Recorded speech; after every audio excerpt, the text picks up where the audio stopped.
Let's get nasty on a Friday. It's a Fast Lane on 101 ESPN with Carey Davis and Jamie Rivers. We thank Andrew Marsh here as well. I'm Anthony Stalter. 2:02, your time check is brought to you by Collection Jewelers, an officially licensed Rolex jeweler. It's getting to the point where we don't know if Jamie's going to be here at the start of the show, the middle of the show, the end of the show.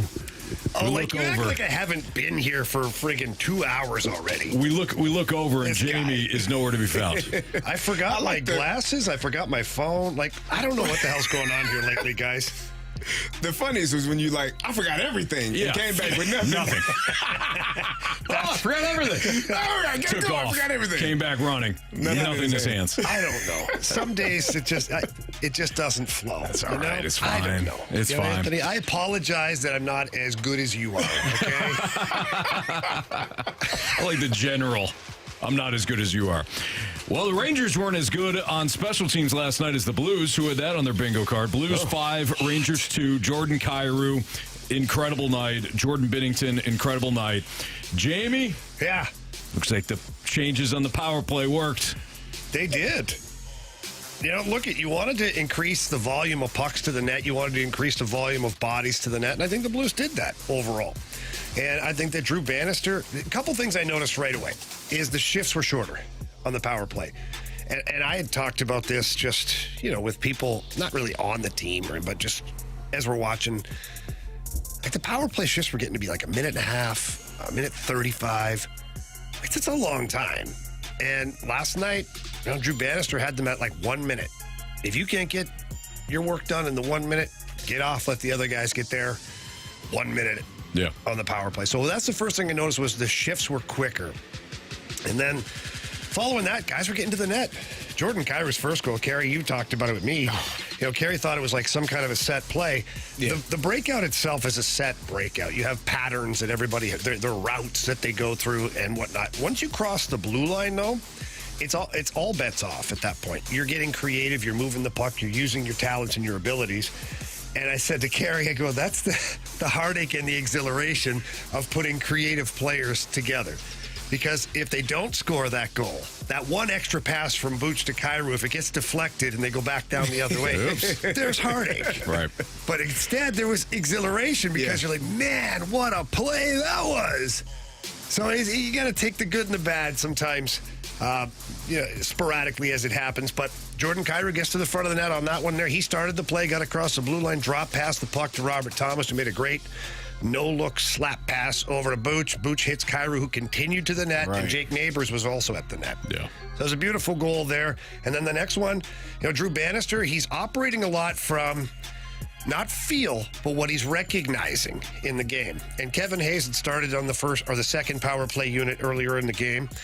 And when they got that next power play opportunity in the second period, not only did he start the second unit on that power play, he switched out Kevin Hayes for Brandon Saad. And who scores the goal? Brandon Saad. Mm-hmm. So right now, all things are turning up Bannister right now with what's going on with this team, and I like it. I think that the players are finding themselves having more confidence in what he's bringing to the table. And in return, Bannister also having confidence in the players. Letting them know what's expected, and we have poked holes in this power play all season long, and it deserves it. But I was telling Carey, and I said it yesterday, I said that they're about 19% or so under Drew Bannister. Confirmed today, their power play is at 20% under Drew Bannister. You would take that. Now, you'd like it about 25%, 26% would be amazing. That means, you're competitive with everybody, with the top teams, rather, around the NHL. But to be 20% after an abysmal start to your season with the power play, it's heading at least in the right direction. I liked it. I told you I thought that was a design play on the power play because it looked so beautiful. It looked, Kyrou bringing it into the zone, dropping it off, as you said, and he kept going. We talked about getting to the front of the net. I think good things usually happen when you do that, and you saw it on that goal. It was beautiful. It was something else that happened, and correct me if I'm wrong. It looked like at one point there was an empty net. Before Booch scored his empty net goal, Kyrou actually dumped it to him so he could take the shot.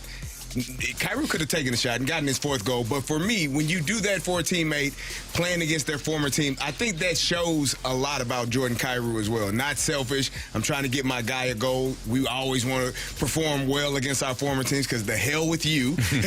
Whatever reason I left, yeah. So I thought that was really good on Kyrou as well. Like you're that to me probably speaks more volumes than the 3 goals did, because it shows being a good teammate. It shows showing that you're showing up for your guys and you care about your guys and you want to make sure that they're involved and happy. Yeah, you're right. First and foremost, that's 100% correct. But second of all, Kyrou could have had 5 goals last night. He had one. Yeah, it's so many opportunities to score. The hat trick was pretty. The hat trick was, it was awesome. But counting the scoring chances that he had, I think he had 7 scoring chances. Could have easily had 4 or 5 goals.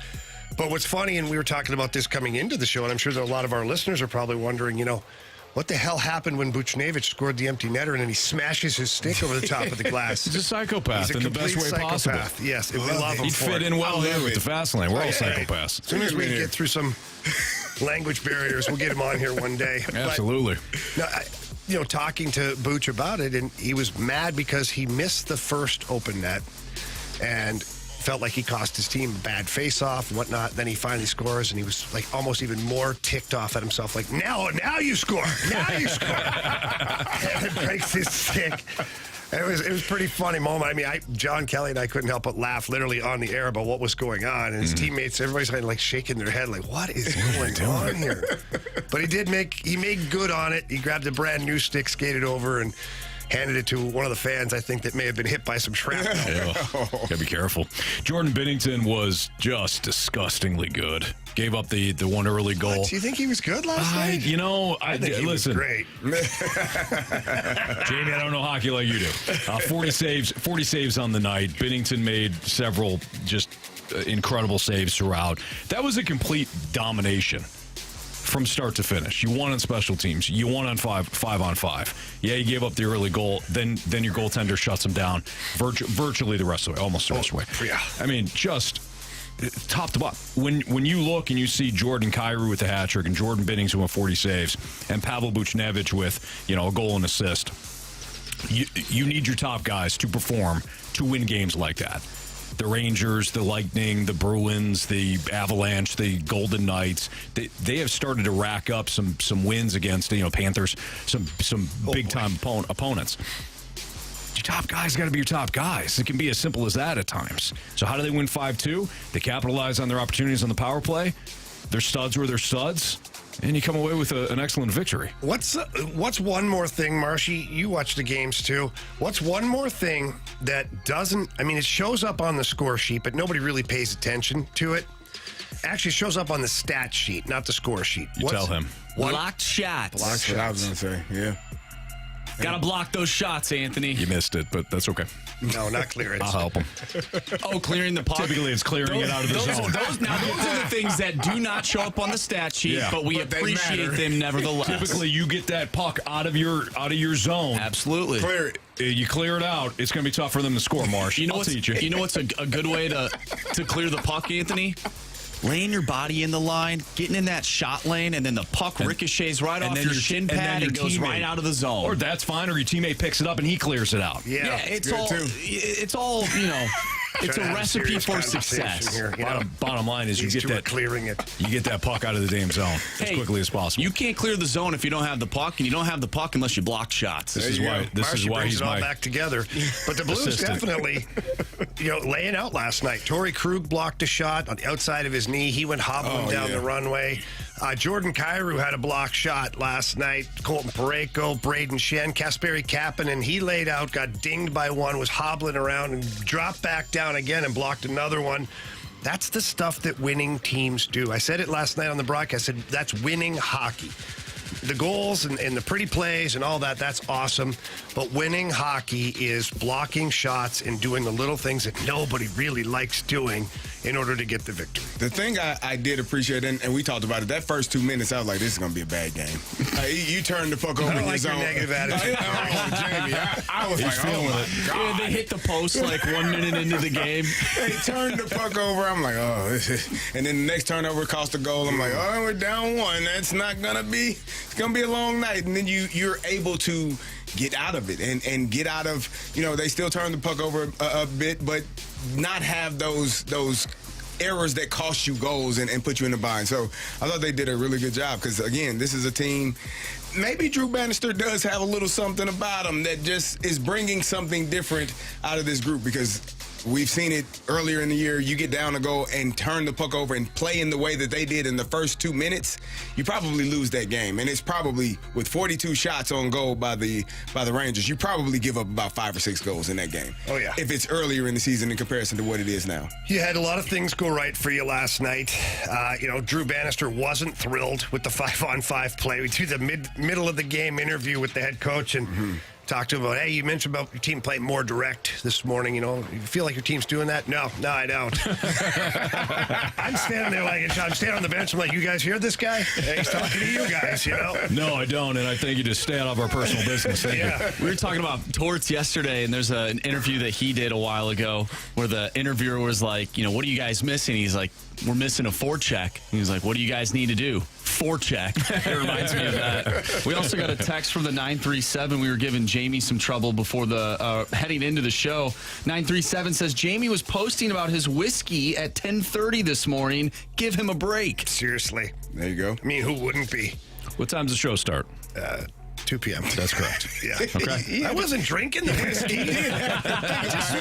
Honestly, I would have been fine with you drinking as long as you were here at 2. I wanted to see how it poured out of the bottle into the glass. Yeah. And then how it looked. And it was just sitting there, so you don't just waste sitting it. there, and then it's like you don't want the kids getting into it, so you make sure you take care of things like that. Which, by the way, right now, if the cold weather's coming, I mean, we see the forecast. Yeah.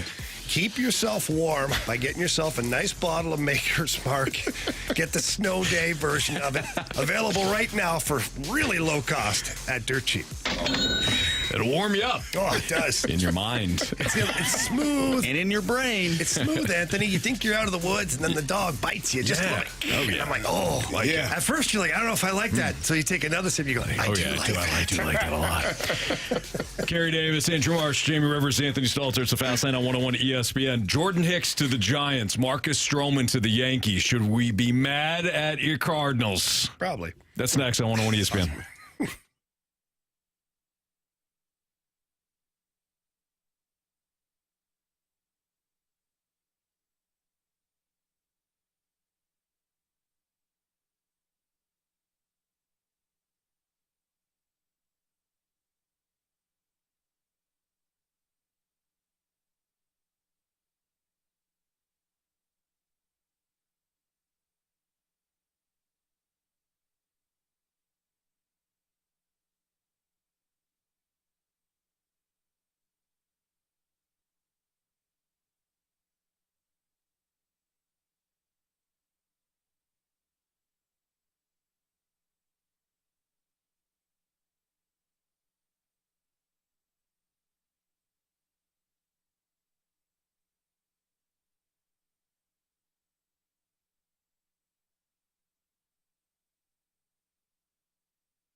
Fastlane on 101 ESPN with Jamie Rivers, Carey Davis, and Andrew Marsh. I'm Anthony Stalter. A couple of moves that were made in Major League Baseball. The Yankees signed Marcus Stroman, former Cub, to a 2-year, $37 million deal. And Jordan Hicks got 4 years and $44 million from the San Francisco Giants. You guys ticked off at any of these signings in relation to the Cardinals? Not really. Well, I said that last week. I thought that Jordan Hicks, looking at him, he believes that he's a closer or a starter. He's not a middle reliever, so he will get that opportunity in San Francisco. And if he does well, then I'll be ticked off because I'll be bothered as to why the Cardinals didn't give him that opportunity. They kind of did, though. To be a starter, yeah. I don't think. I don't really think they gave him that opportunity. So, Carey, before you continue, okay, going back to the Dylan Carlson conversation, yes. right? Yesterday, we're talking about opportunities. Maybe we should define opportunities because I feel like the Randy Arozarena thing comes into play here a lot. It's like they didn't give him an opportunity. Are we talking it's not about enough at-bats for Randy Arozarena? Okay, fair. Yeah. But are we talking about like Jordan Hicks giving him a full season to be a starter, giving him 2 years? Like, what's the? I think a full season or start of a season. Like spring training is probably not enough rope to say, oh, you're not a starter. I think you need some months. I think you need, probably a full season to really decide. And Steven Matz was a full-time starter, right? And then he got demoted to the bullpen because he didn't perform well enough. But he got the opportunity, and he has had the opportunity. The contract, too. He also had years of doing it. Agreed. But how do you get the years if you've never gotten the opportunity to do it? It's like, well, we want we're going to hire someone with experience. Well, if I've never had the job, how will I have experience doing it? Mm-hmm. So for me, it's an opportunity that I think that they missed out. We won't know for sure until we see what Jordan Hicks is as a starting pitcher. Does he give you 5 innings? Does he give you 7 innings? I don't know. Is he going to only give you 3 and get beat up, and now they're in the bullpen every single time he starts? Only time will tell, but I don't think the Cardinals actually gave him that opportunity that he's going to be afforded with the San Francisco Giants. The only problem I have with that, in theory, is that a rebuilding team can do that. If you're supposed to be a perennial playoff contender, make sure I word that properly here. 91 games last year. But he wasn't started. There's no way Carey, your rotation sucked already. It did. I'm just saying it's very difficult to take a guy, plop him into a new role, and then to your point, well, let him go. Let him go for a whole year. When he was in there as a starter, it wasn't pretty. I don't think he's a starter. I don't think so either. But I think it's going to blow up in the Giants' face. They're going to pay him $44 million for back of the end bullpen guy. He's a great closer. He's good. Like I have no problem with Jordan Hicks as a pitcher in my bullpen. As a starter, I don't see it. The fact that they gave him $10 million a year, I don't think is going to be blow up material. I mean, if he winds up being a starter, he's a pretty cheap starter for $10 million a year. I don't disagree with that. But I'm not even really looking at the money side of it. I'm just looking at the side first, the starting side of it. Outside of Logan Webb, I think the Giants really only use guys there for 4 or 5 innings. I think they're going to let him be a starter, but it's going to be a starter-ish. And that's kind of all Major League Baseball right now. But I didn't bat an eye. Once I saw that he got a 4-year commitment and that they're going to give him an opportunity to start, the Cardinals were going to be out of the running of that. I wonder how many teams would have offered to let him try and start. I bet you that was a non-starter for a lot of teams. I'm sure it was. I'm sure it was. But the Giants are desperate. They need somebody. They acquired Robbie Ray, but he's only going to be available, I think, after the All-Star break. So he went to a desperate team. The Marcus Stroman deal for 2 years and $37 million. Stroman's coming off a year that was solid, but not great. Like, by his standards, his walk rate was up. Anthony, he was fine. He was fine a year ago. But for 2 fine, Carey. Just 2 years, 37 mil. That's not much at all. And Stroman would have upgraded your starting rotation. I think the Cardinals, if we look back on it, that's the question. That's always the question. We don't know. But if he was, that would have been a solid signing. I agree. I think that's a missed opportunity. I think guys like that, a little bit of a reclamation project, not a lot of one, because he was fine. last year. It wasn't terrible. It wasn't awful. It's not like, man, he sucked. Let's hope he finds his way again. He had a sub-4 ERA, which is very good. Now, if you get into number one on this team. Yeah, seriously. You get into some of the advanced metrics. The advanced metrics didn't paint as pretty of a picture, but certainly better than what you had. And I think that he, at the very least, he'd be a 4-starter for you. And so, and the commitment was only 2 years. They got their 3, and they were solidified in what they had. I mean, if you get a 5th one, if you get a 4th one, who's not in the rotation now? Steven Matz, and you got $11 million in the bullpen. Fine. You're okay with that? Yes. Well, then. Money was already spent. True. Money's already spent. If you get him to be a bullpen piece, or maybe you got to pay for him to go away, you trade him to another team and absorb the contract, whatever.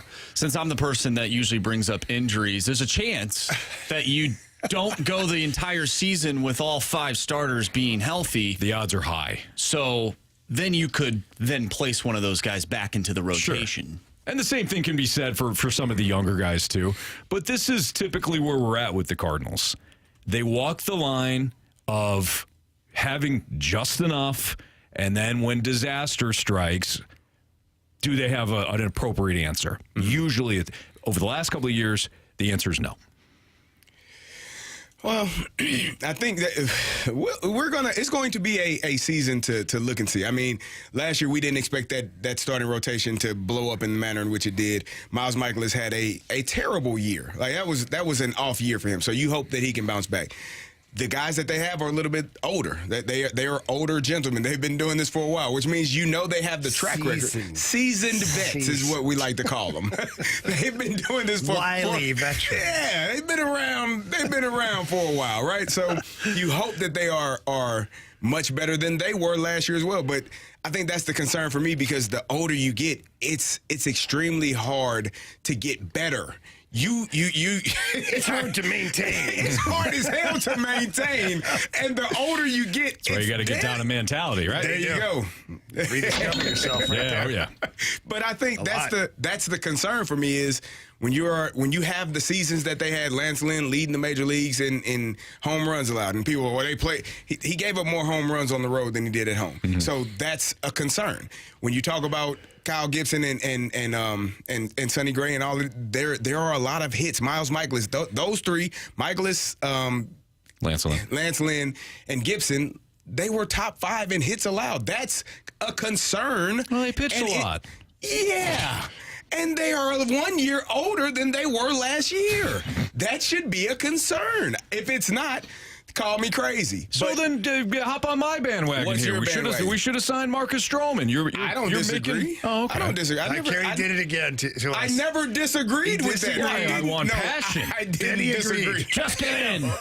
Just get in. That's all I got. No. Just win the division. Just win the division. They're fine. There's no passion behind it. I'll take it back. I'm like, They're you fine. guys upset? They're Carey's fine. like, Don't worry about it. They're fine. And at the end, he's like, you know what? You know who they should have signed?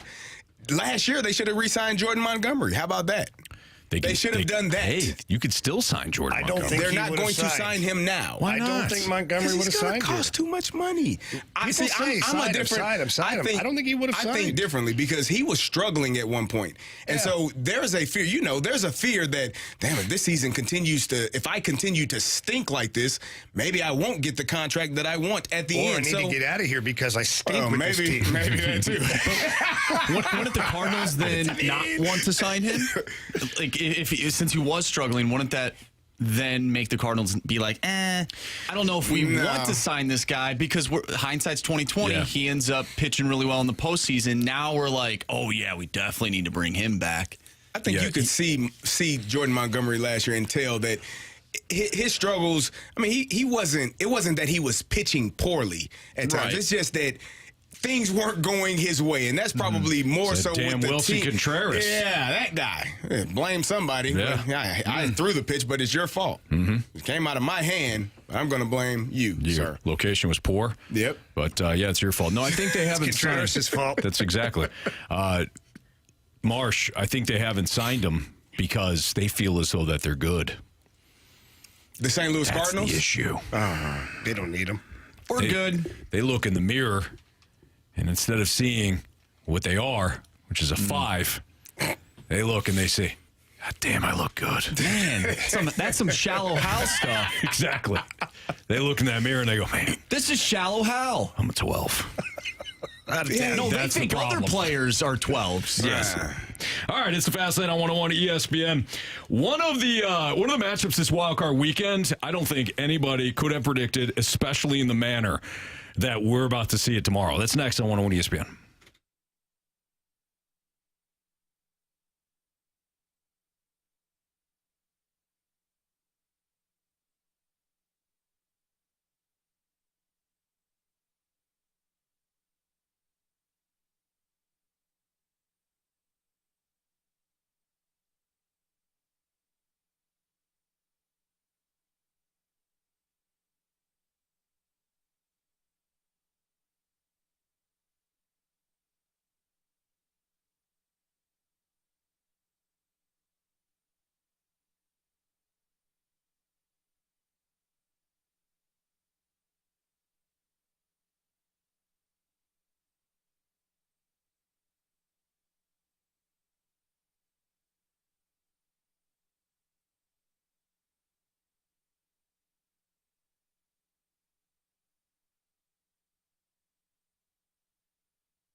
ESPN Sports Center.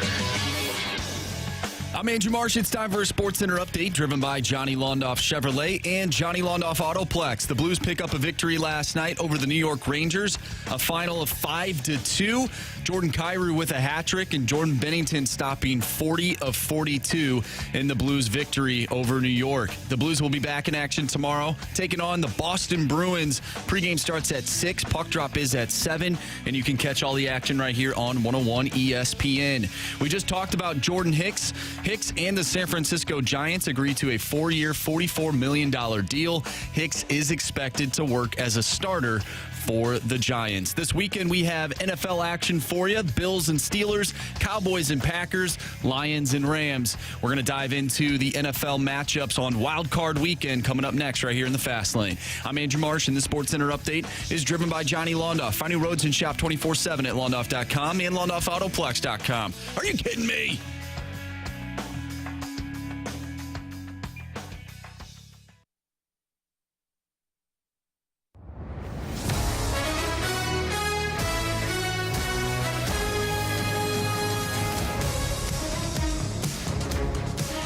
The NFL wildcard weekend kicks off tomorrow, and we've got the Browns and Texans squaring off in Houston. Imagine this. Browns, Deshaun Watson going back to Houston. How about that? Oh, wait. No, that's No, not. Joe Flacco. It's going to be Joe Flacco and the Browns. Joe Cool. Against the Texans team. Super Bowl champion. Super Bowl champion Joe Flacco. Leave that Soon out. to be multiple. Nah, Yeah. I don't think so. No. I don't think so. Shit. I don't think so. It's more fun to bug Carey. Yeah. But the Texans, I think the Texans are that one team that coming into the postseason, everybody wanted to see because of the story and because of C.J. Stroud and the work that D'Amico Ryans did in his first year. This is one of the best stories in the NFL. I don't think they're just a story either. I got them winning tomorrow. I agree. They're small, Cleveland? small underdog Or Houston. I got Houston. No, you're high. Houston. Houston's High. winning. High on Houston High winning. when I did that. What? I was high when I said that. You're last. Imagine you spend your entire life. You third? You spend your fourth. You spend your entire life with one motto, and it turns out that your father was on drugs when he said something. It's not the first time. Anyways, yeah, I think the Browns have a lot of defensive issues. First of all, they don't play as well defensively on the road as they do at home. And when you look at the secondary, I think it sets up very well for Houston to have a big day. Grant Delpit was already ruled out with a groin injury. Denzel Ward has got a shoulder injury. Then he suffered a knee injury in practice on Thursday. Safety Juan Thornhill, calf strain, questionable. Houston's got a dynamic passing attack led by Nico Collins, and I think the tight end Dalton Schultz is a big game tomorrow too. I like the Texans. I do too. I do too. I talked about him all season long, just how good of a young quarterback that C.J. Stroud has been this year. Just really surprised so many people because I think everyone was really high on Bryce Young, and C.J. Stroud just said, nah. There's a thought process that Ohio State quarterbacks don't have great success in the NFL, and he just shut the door on all Mostly those. because Ohio State quarterbacks is not. That's how it goes. But he's the outlier. He's the one that has proven otherwise, and he's done a great job this year, and this team has done a great job. And so, going into Houston, I just think it's going to be a tough task for Cleveland to win that game. Yeah, I totally disagree with you guys, quite honestly. I may have poured the maker's mark this morning, but you guys certainly found the rest of the bottom. Based upon your answers regarding this, I mean, my God. You got to hang on, Carey. You had your turn. Your Honor, I'd like my turn to speak, please. C.J. Stroud is going to be under center with that Cleveland defense foaming at the mouth. He's done. Joe Flacco, he's going in there. He's going to throw it downfield 4 or 5 yards at a time. He's going to take care of business.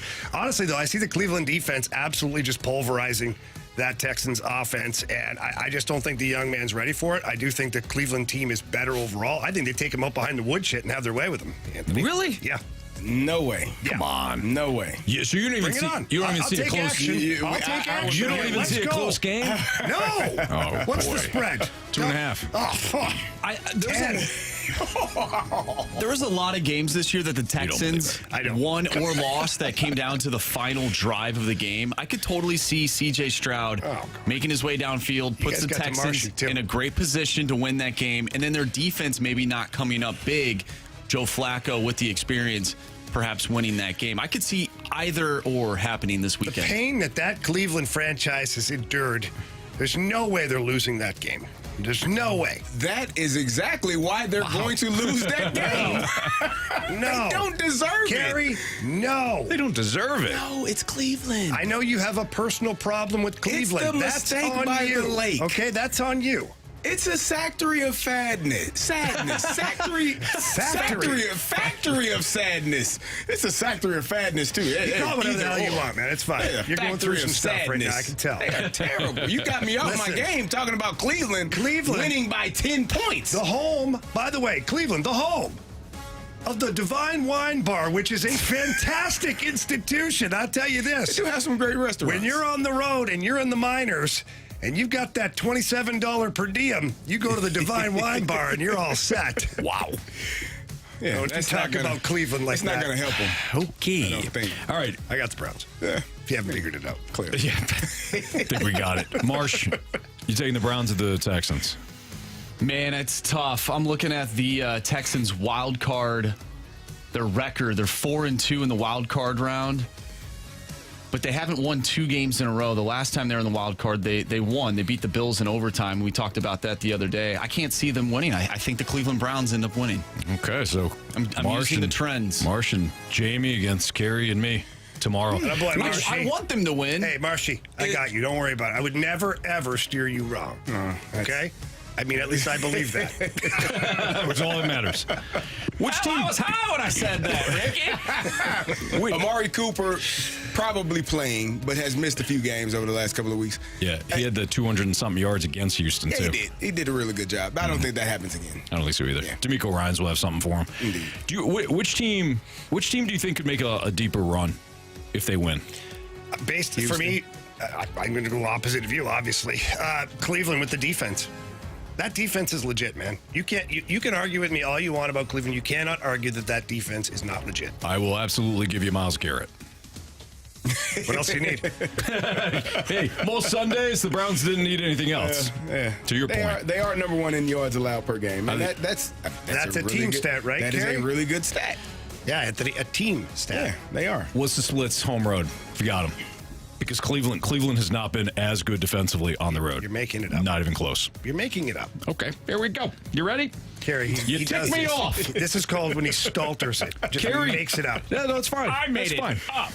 Carey Steelers. We all know the offensive juggernaut they were this season. Wow, now he's going after you. Hey, that's weird. He's not wrong. Carey knows it. Yeah, he's not Cleveland gave up 26 points to them in Pittsburgh. They gave up 38 to the Colts in Indy. They gave up 24 to the Seahawks in Seattle. They gave up 31 to the Ravens in Baltimore. Okay. They gave up 29 to the Broncos in Denver. They gave up 36 to the Rams in LA. They gave up 22 to the Texans, and they gave up 31 to the Bengals last week. Listen, they only gave up 3 to the Bengals, only gave up 3 to the Titans. At home. Gave up nothing against the Cardinals. Okay. Gave up 12 to the Broncos. You picking the...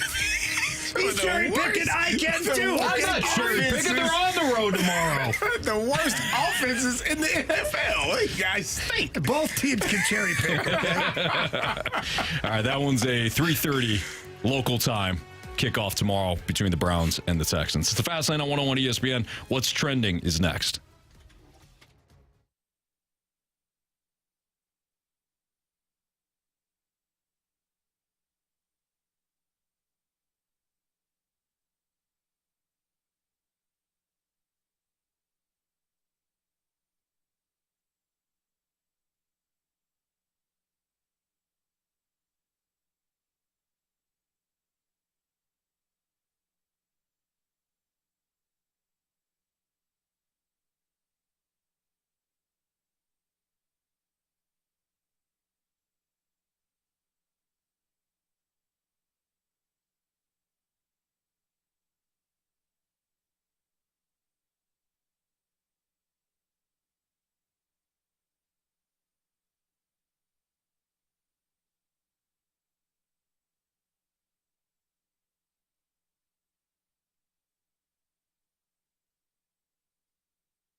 It's time to find out what's going on in the sports world with What's Trending Now. Brought to you by Goodwill. Donate a car and get tickets to the St. Louis Cardinals.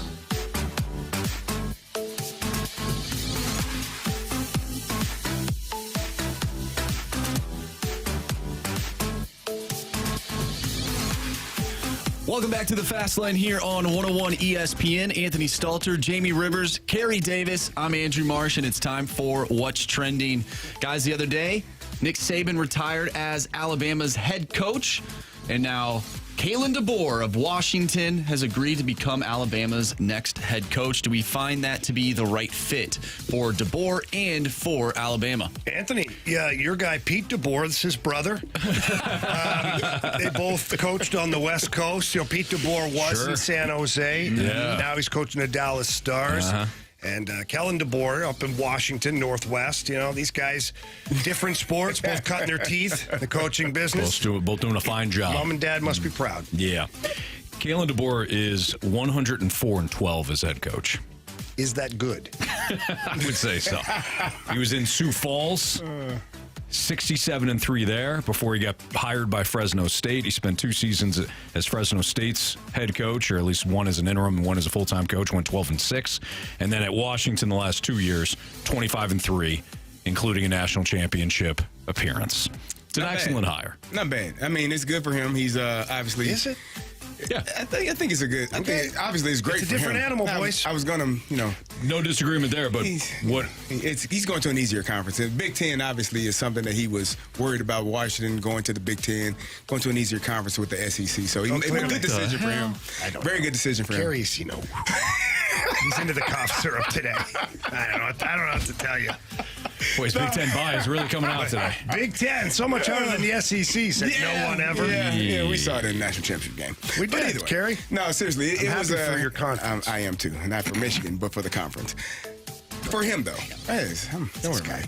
He's happy for the conference, not for Michigan. I don't like No. Michigan, But he was cheering on I Michigan. was cheering for Michigan. He stood him up. See, this you I did. It gets weird You with missed you. that. You weren't here, Jamie, What? he got handwritten letters from the University of Michigan when he was getting recruited. Yeah. And he said, go blank yourself, I know Ann call Arbor. no showed him. No call, no show. It's ridiculous. One of the many mistakes I've made in life. What the hell's wrong with you? No call, no show. Not a great decision. No. I still made it to where I needed to make it to. If you could go back and talk to young Carey, what would you say about that? Get in the car and keep going from Northwestern up to University of Michigan, sir. Yeah. That's what I would have told him, clearly. Yeah, because you would have fallen possibly on that national championship team, would you not? No, they had just had the national Okay. championship. I'm trying to do the math in my head, Anthony. Which might make it worse that I still chose not to go there. Yeah. That's kind of ridiculous. Hey, look what happened, though. Look at me. champ. Yep. Can't tell me it was a wrong decision. For Kalen DeBoer, I mean, it didn't take Alabama long to find their guy. And you talked about it, just a few years removed from where he's been to where he is now, leading one of the top programs in the country. I think this is the thing to keep in mind when people talk about the transfer portal and kids doing this and this, that, and the third. They just had a signing day, Washington did, a couple weeks ago, about 3 weeks ago now, maybe a month now. A lot of those kids committed to the University of Washington with the expectation of Kalen DeBoer being their head coach, and now he is not. So when we get on kids about transferring and making life decisions that are going to put them in a better place, let's remember that the coaches have the same ability to do the same thing.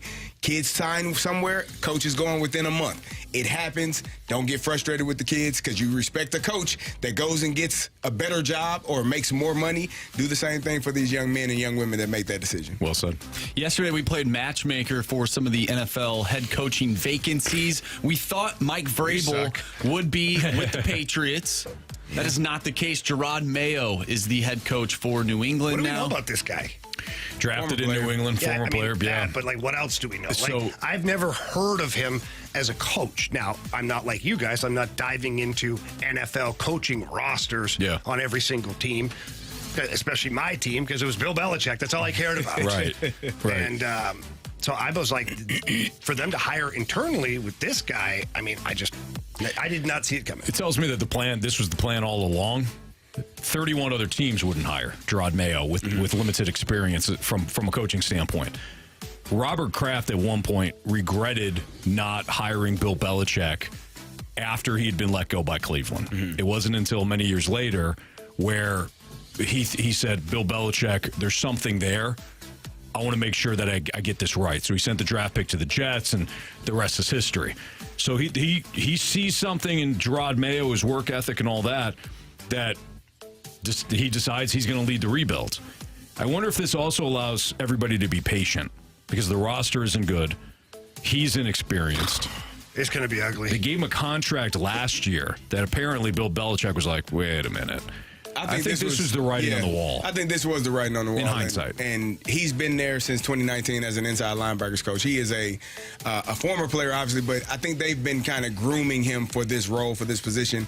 And I don't think that it's a problem. I think when you are on that staff and you have familiarity with the players and you've been a Patriot for as long as he was, you know the ownership, you know the group, you know how everything works around there. I think it makes that transition a little bit easier than having someone come in that is from the outside and trying to place the legend that is Bill Belichick. That is a large role to fill. Those are some big shoes to fill. So having a guy that's been there as long as Gerard Mayo has, he's been there his entire life as a player, as a coach, and so now he's the head coach. I think that's a great transition for that organization. Well, I trust your guys' opinion. This coaching cycle is impressive when you think about. Yeah. So Gerard Mayo was not on anybody's radar, which means there's 7 spots as of right now. Bill Belichick, Mike Vrabel.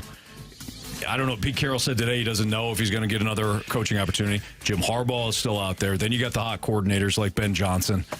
This coaching cycle is really impressive. Dan Quinn led the Falcons to a Super Bowl. Quinn's going to get an opportunity. The moment he's knocked out of the playoffs, whenever that may be, he's going to get he's going to be given one of these jobs. And that's my prediction. And I wonder if it's Seattle. That makes the most sense there. I think it would be a good pick. You know, because he won up there before as a defensive line coach. Then he's the coordinator. Go ahead, Marsh. Yesterday, I wanted to bring this up, but Major League Baseball came out, MLB.com's next 10 World Series predictions. Surprisingly enough, the Cardinals are not on here. It has all the teams, the winners over who they would play in the World Series. Some interesting teams on here. Garbage. The Pirates are on this list in 2029. Wait, the Pirates get there before the Cardinals? The Pirates in 2029 win the World Series over the Orioles. The Detroit Lions, the Detroit Tigers are on this list in 2030. The Cubs are also on here. The Angels are on here. 2033, the Colorado Rockies over the Los Angeles Angels. I cannot see that happening. What was this? At all. This is MLB.com. MLB.com. Their next 10 World Series predictions. Some of these teams are on here. Seattle over Arizona in 2028. The Cardinals are not on this list. So what does that say about them and their future? Also, the Dodgers. They got the Mariners over the Cardinals in 2026. We might skip past that one. Did you say that? No. We must be looking at two different lists. We might be looking at 2 different lists. I don't know. Because in 2026, it has like Carey's 2023. What crap list are you guys looking at? Mine was from 2023. Things change, Mox. Oh, boy. But got dropped. Another interesting point to this is that the Dodgers are only in here twice, only winning one time. Well, they are the Dodgers, so they are naturally your NL West champions each and every year. But got one fake World Series victory, and they haven't won anything else. So I can see that. And they're probably spot on about the Cardinals. The Pirates, though? The Pirates? The Pirates is absurd. You never know. It's The Rockies over the Angels? You never No know. disrespect to the great city of Pittsburgh, Carey, but there's only 2 franchises in that city that actually care. It's the Penguins and the Steelers. Yeah. The Pirates don't care. As soon as somebody gets good, they're like the Rays. This guy's going to make too much money. Let's get him out of here. Goodbye. We have this beautiful ballpark. And they're not as good as the Rays producing talent. No. Garrett Cole came out of there. Tyler Glasnow came out of there. McCutcheon hung around for a little while. Yeah. But not great. That's tough. You got to see how it goes, man. It should be fun. The Rockies over the Angels. What year is that? Did they just pick the least That's where I'm like, attractive Yeah, what's going on here? World Series If that's the case, matchups? why didn't the Cardinals make the list? At least they've got history. I'm talking about from like a World Series that somebody would care about. Angels and Rockies might be dead last. In 2024, yeah, but what about in 2033? Carey, in 2034, in 2044, 2054, Angels, Rockies cannot be your World Series. All the fans will be robots. It'll be artificial intelligence. All in the players ballpark. will be robots. All right. Hopefully the umpires will. It's Fastlane on 101 ESPN. Drew Bannister plus Jordan Kyrou. Does it equal ultimate success? Did last night. That's next on 101 ESPN.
Going over on the far side to Lafreniere. Throws it down along the wing. Nice backhand feed. Tried to move it into the middle. Deflected by Trouba to Jones on the near wing. Trouba going into the middle of the ice with it. It's a breakaway. Kyrou coming in for the hat trick. He shoots. He scores! If you've got a hat, chuck it at your radio because they're flying to the ice at Enterprise Center. 3 goals for Kyrou. A 4-1 lead for the Blues. 12:59 to play, period. Number 3. That was Chris Kerber, voice of the Blues, right here on 101 ESPN and the Blues Radio Network last night as the Blues knock off the Rangers 5-2. Jordan Kyrou with that hat trick. Drew Bannister, he took over for the Blues on, do you guys know the exact date? That was the 20, was his first game against Ottawa? I believe it was. Drew Bannister? Yeah, on 12-14. Sure. Okay. Unbelievable. 12 games, so count them off. There you go. So since he took over, Kyrou has 7 goals. He's got... I got you covered here, by the way. You got it? All right, I got you covered. Go for it. So, in the 28 games prior to the coaching change, Jordan Kyrou had 5 goals, 12 assists, 17 points. It's 28 games. In the 12 games that Drew Bannister has taken over, Jordan Kyrou has 7 goals, 6 assists, 13 points. There you go. So his production on a percentage basis, obviously a lot higher. Hasn't played the same amount of games, but one would anticipate that he'll probably eclipse 17 points with, 16 games in hand here to catch up with that. And this isn't a Craig Berube versus Drew Bannister thing, because Craig Berube is still, in my opinion, an incredible NHL coach. He won you a Stanley Cup, and he will have a job the moment he wants to have a job. There's teams that are already petitioning to try and get him to go to their teams, and there's buzz all over Canada about Ottawa and Toronto and some of these franchises that are looking at Craig Berube. So I don't think it'll be long for Chief to find his way here, but I think we have to look at sometimes the decisions to change things work out. And I will say this, that Craig Berube is a good friend of mine, and I believe in him a lot. I think Drew Bannister is doing an incredible job with this team. I do. And Drew Bannister is also a very good friend of mine. So I'm being very non-biased in these opinions. But he's done a great job. He's come in. He's set the tone with what he considers to be his accountability and everybody else's accountability. He benched a few guys. It paid off. Pavel Buchnevich accepted his benching, came back, played like a rock star the next game. And I think for me, that's the turning point of this experiment, was that you had a guy, one of your top guys, that the coach benched, publicly talked about it, everything. And then the next game, that guy came back without complaining, accepted it, said he played terrible, said he sucked, all that stuff. Then he played great. That changes everything, because now everybody in that locker room goes, you know what? He benched that guy. Anybody can get benched. And then what did Booch do? He didn't complain, didn't pout, didn't drag his lip. He came back and played hard. Yeah. So now what do you do if you're a good player on that team now? Oh, you pout? You show up and shut up. That's right. Yeah. So I think that there's been a direct impact of the way Drew Bannister goes about things that has been very good for a lot of these players. He's very detailed. For the most part, he's not emotional. And when he corrects guys or coaches guys, he brings it up right away, backs it up with information or video, and then they move on. Like, it's almost like the Belichick do your job type thing. So I think the combination of Drew Bannister and the subtle tweaks he's made to this roster and to the thinking of some of these players has really benefited a lot of guys. And in particular, I think it's benefited Jordan Kyrou.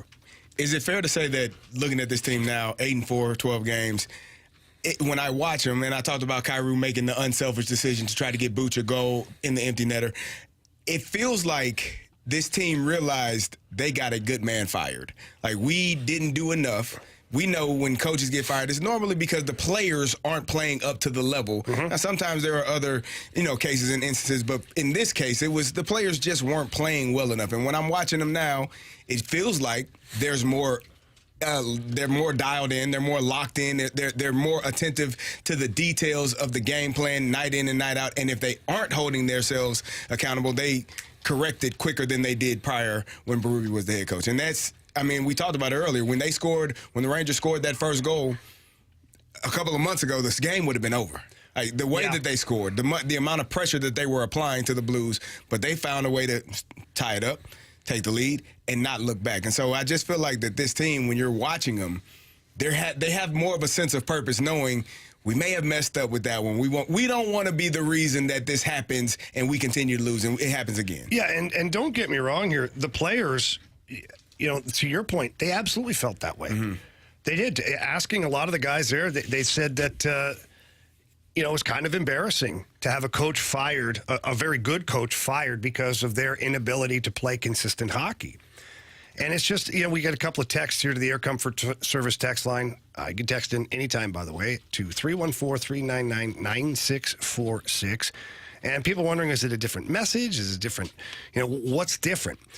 Believe it or not, the message is pretty much the same. Because Drew Bannister came in talking about what? Competing. And what did Craig Berube say for 6 years? Compete. Right? It's how you say it, though. But the voice has changed. Yeah.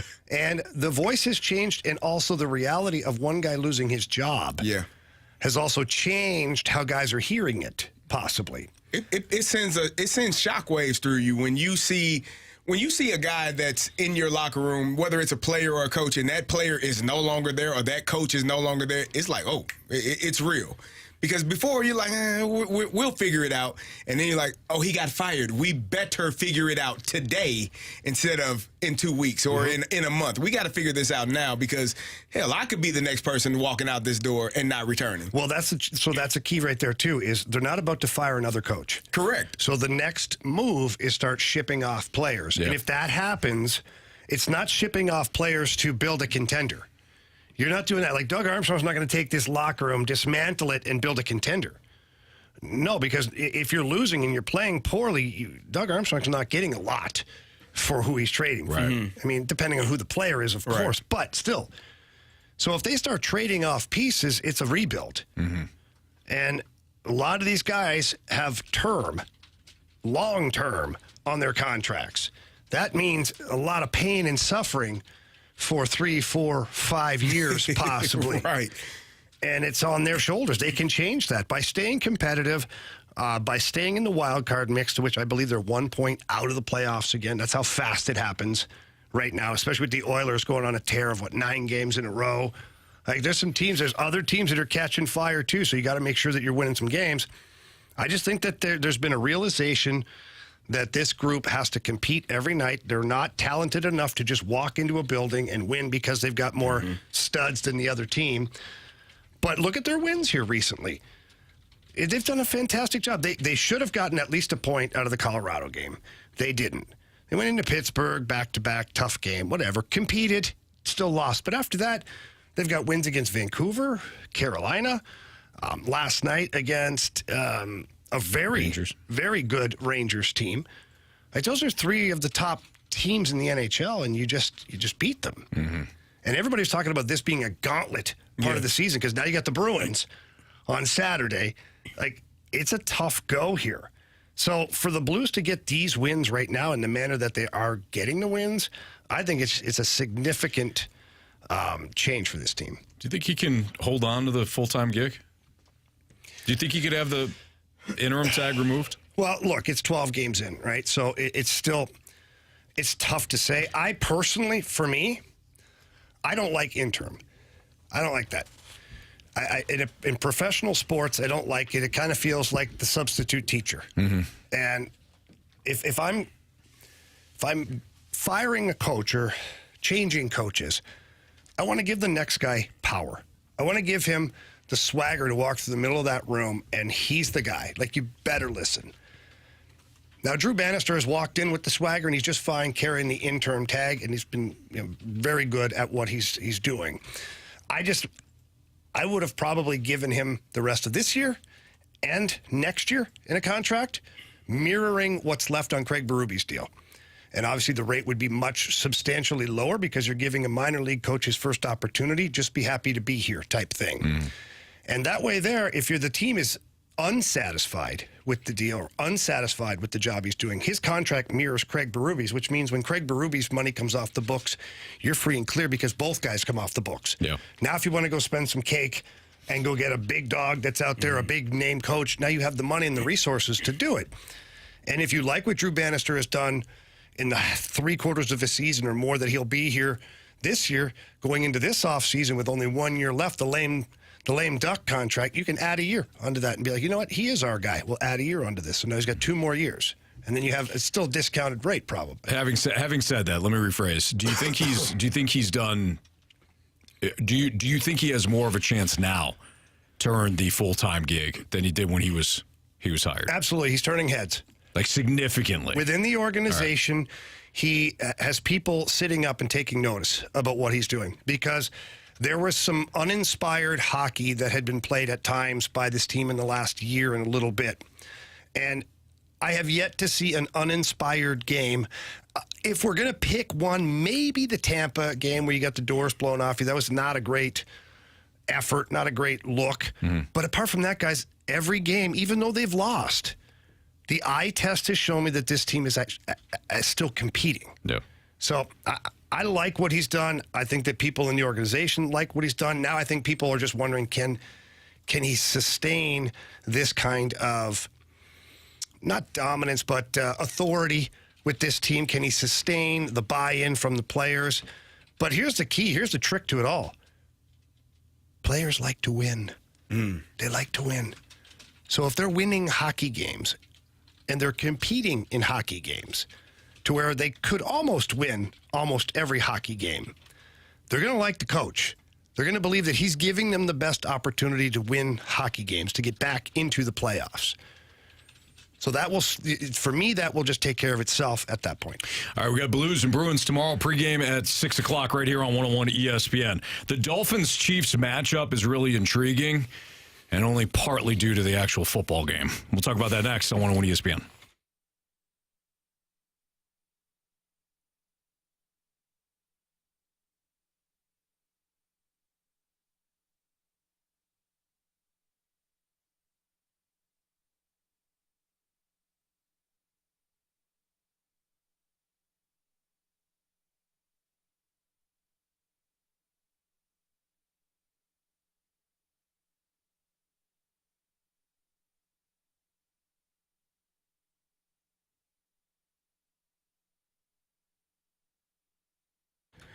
Hey, fellas, it's Carey, and are you a man that is suffering from the feeling of wanting to urinate but can't? Maybe you're straining while you're urinating. The feeling of not being able to empty your bladder completely.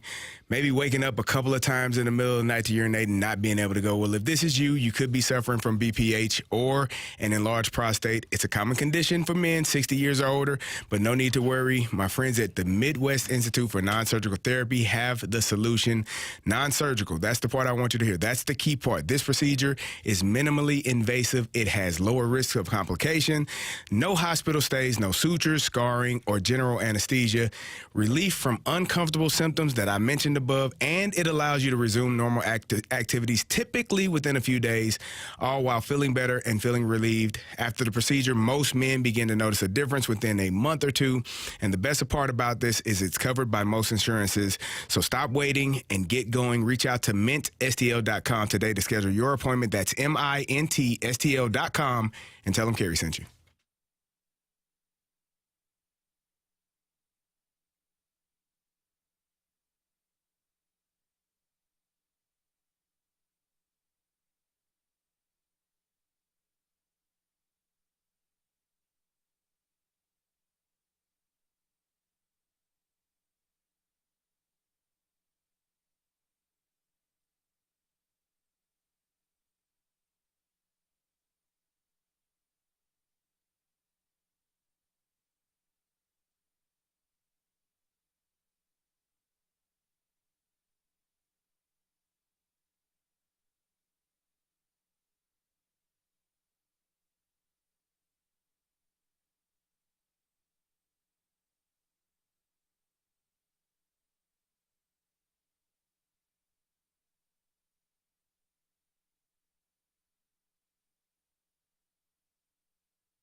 Plenty of intrigue to tomorrow's Dolphins and Chiefs wild card matchup, and only part of it is because of the on-field product. Can't wait to watch it. I'm looking forward to it, too. Apparently, it's going to be 0.0 degrees Oh, yeah. tomorrow in Kansas City, tomorrow night. Good Canadian day tomorrow. It certainly will be, which has led to some of the NFL reporters saying, well, it could be moved. Maybe they move it to St. Louis Yeah, even. baby. Which, We could got you football imagine? back here. Carey, no? I don't think that's going to happen. It would be nice. I mean, they've played. Sorry, guys. They've played games before in freezing temperatures. I know I have. So I don't know why Everybody's just tomorrow is gotten soft, necessarily. Anthony. That's what it is. I guess so.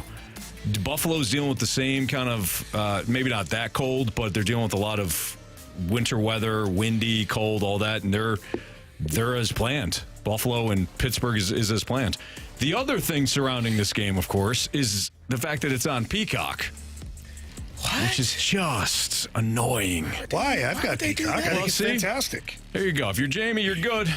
If not, you're gonna be good because you're gonna order it. You're gonna subscribe. Probably guys, you're I'm going over to Jamie's I'm house. going to give you the cheat code here, okay? What do you got? It's really easy. All right. You just set up a free trial. But you have to set yourself a reminder. Yeah. To turn it off. Because you know Anthony, he's speaking to the makers, Mark. Anthony's going to be dipping into Grandpa's cough syrup there watching this game. He'll get the free trial, and the kids will love it. I know I will. They'll watch some cartoons that they hadn't watched before. It's Yep. going to be awesome. All of a sudden, I And got then all another of a sudden, subscription. Cha-ching. Yeah. The next Monday, Anthony's Like, paying. what is this? You're not wrong. What's this? What did I do? Yeah. Another subscription. Son of a- All right. As far as the game, I have said this since we knew what the matchups were going to be. I think Miami's done. I think they're absolutely cooked. Honestly, you will know. People, it's a real thing. Like the cold weather cities versus warm weather cities or indoor teams, like that matters. That's why so many teams are so adamant about getting home field advantage throughout the playoffs, because if you have to travel and you're from South Beach and you have to travel to the middle of Missouri, to the middle of the country in Kansas City, Missouri, and deal with that weather, it is a tough task. And so if your body isn't acclimated to dealing with that type of cold, the Kansas how do City you Chiefs, acclimate, Carey? you Because, have like, to are the be Chiefs outside you have- practicing in this? Yeah, yes. I would be. So what we would do, I'd have them up in Saskatchewan practicing You're right now. outside, or if you're inside, if we practice, if we knew it was going to be cold and maybe the field wasn't in good enough shape to practice, it was too slick, you didn't want anybody slipping, whatever the case may be, we'll open the doors to the indoor facility and have the AC on. So it's just as cold as it would be outside. So you are mentally preparing the entire week. You can't do that in Miami. You won't be able to prepare. They won't have any outdoor practices that will be preparing them for the elements this weekend. It's not. They don't have the capability. So what's funny about this, and I'll just tell you a quick story about something that I went through when I played in Switzerland. Anthony, you may know this story. I may have told you before, but the arena we played at in Switzerland was open air at the ends. You could see the mountains and back. It was beautiful, right? Really? It was. You go for practice at 10:30 in the morning. This is amazing. We played at 8 o'clock at night, though. And that wind came whipping in there. And so it didn't bother me. I was like, that's fine. But you would look across the ice, and I knew it too. I'd take the ice and I'd look over, and they'd have their players with the little head things on, and and I'd take water and pour it all over myself.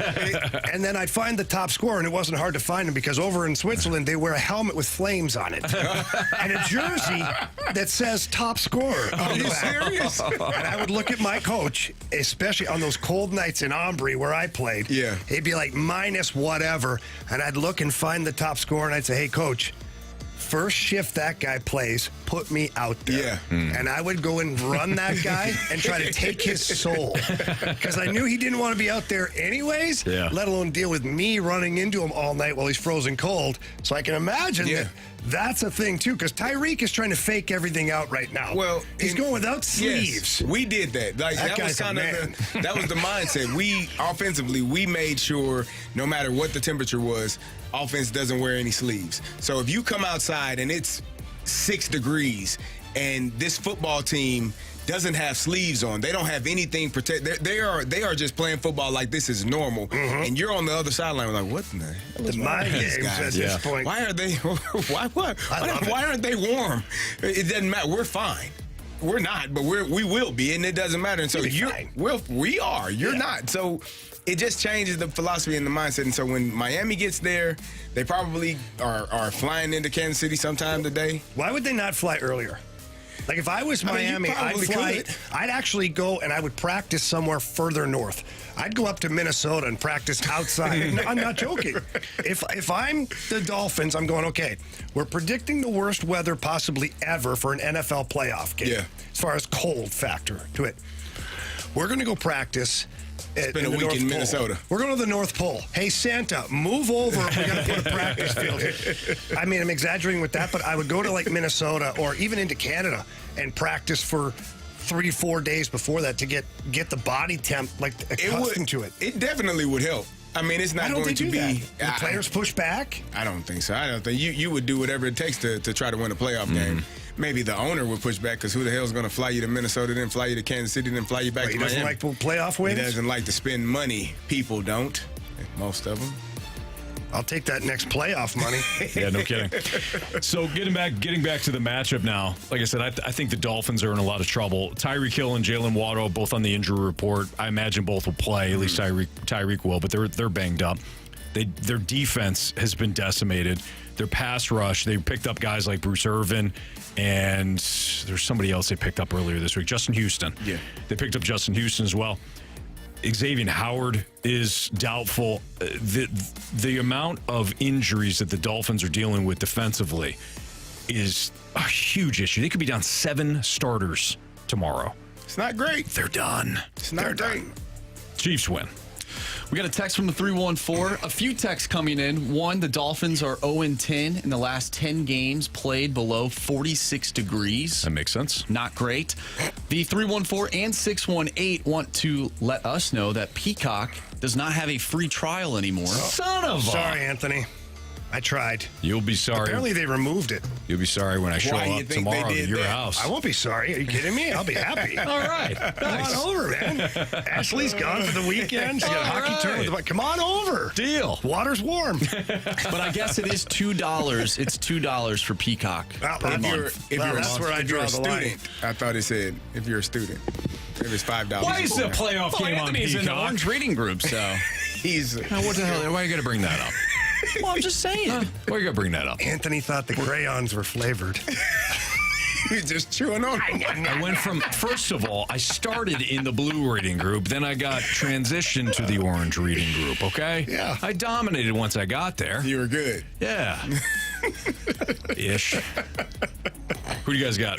Dolphins, Chiefs? I'm going Chiefs. Come on. As much as I still need the Chiefs to catch a pass or two from a receiver not named Rashee Rice or Travis Kelce. Why? Why do you need more than that? I'm not going to let Rashee Rice or Travis Kelce beat me. I'm not going to throw the ball to Marquez Valdez-Scantling. And I'm going to tell you have to. If the Chiefs Because front office there's isn't no way in going to hell. cut him, I'm not going to throw it to him. If I'm still has Mahomes, Kadarius Toney, guys. Yeah, no, he's probably not even going to. like I said, Imagine his hands in this cold. I'll throw it into double or triple coverage to Kelsey and Rice Like before throwing I the ball throw against it the anywhere wall. close to any of those other guys. They're going to have a chance to catch a pass. Better yet, just run Isaiah Sky Pacheco. Moore. No? Fine, throw him a couple of screens. Done. Anthony, you're very angry about this. He's watched what did I watched say? them. When Marquez Valdez-Scantling dropped that pass on that Monday night game, Yeah. You were done at that point? after yesterday in the show, or the day after, I said, cut him. He's not competitive. You can tell. He's not a competitive receiver. And each and every week, Jamie, he shows you, he tells you, without saying it, that I'm not competitive. I'm not here to compete. He's I'm not here to compete. You. Just have him run sprints all day. He will. Now that Nine will impact the defense. They will Nine route. They will have to at least allocate one guy. Hey, Coach, you seeing something on film? Yeah, I am. 9 route I for you. sure am. Up and down. Just run the hell out of as him. you can. As fast as you can. By the way, don't pass to him. Yeah. It's a decoy. He'll get tired He's and going to come throw out of it the to him game. one time. Guys, Yeah. good news, though, from the 618 says, hey, guys, I have Peacock and a pretty nice bar fully stocked with an 80-inch TV Nice. and another 55-inch TV. You guys are more than welcome to do the show at my house. Well, we'll be doing the show tomorrow. Right. We'll be working, but we'll show up. That's Yeah. for sure. Yeah. All right. It's Fastlane on 101 ESPN. So we all have the Chiefs tomorrow night against the Finns. Sports Six Pack is next. 65780 is the Air Comfort Service. No. 314-399-9646 is the Air Comfort Service text Did you line. just give the old Yeah, I did. 65780? Yeah, I did. I haven't done that in a while. Nah. Special time to break it out. It's when it gets cold. It's when it gets cold. Messes with that plate in your head. Exactly. I'll fix it. 314-399-9646. That's the Air Comfort Service tax line. We are at Sports Six Pack next, so send your questions there.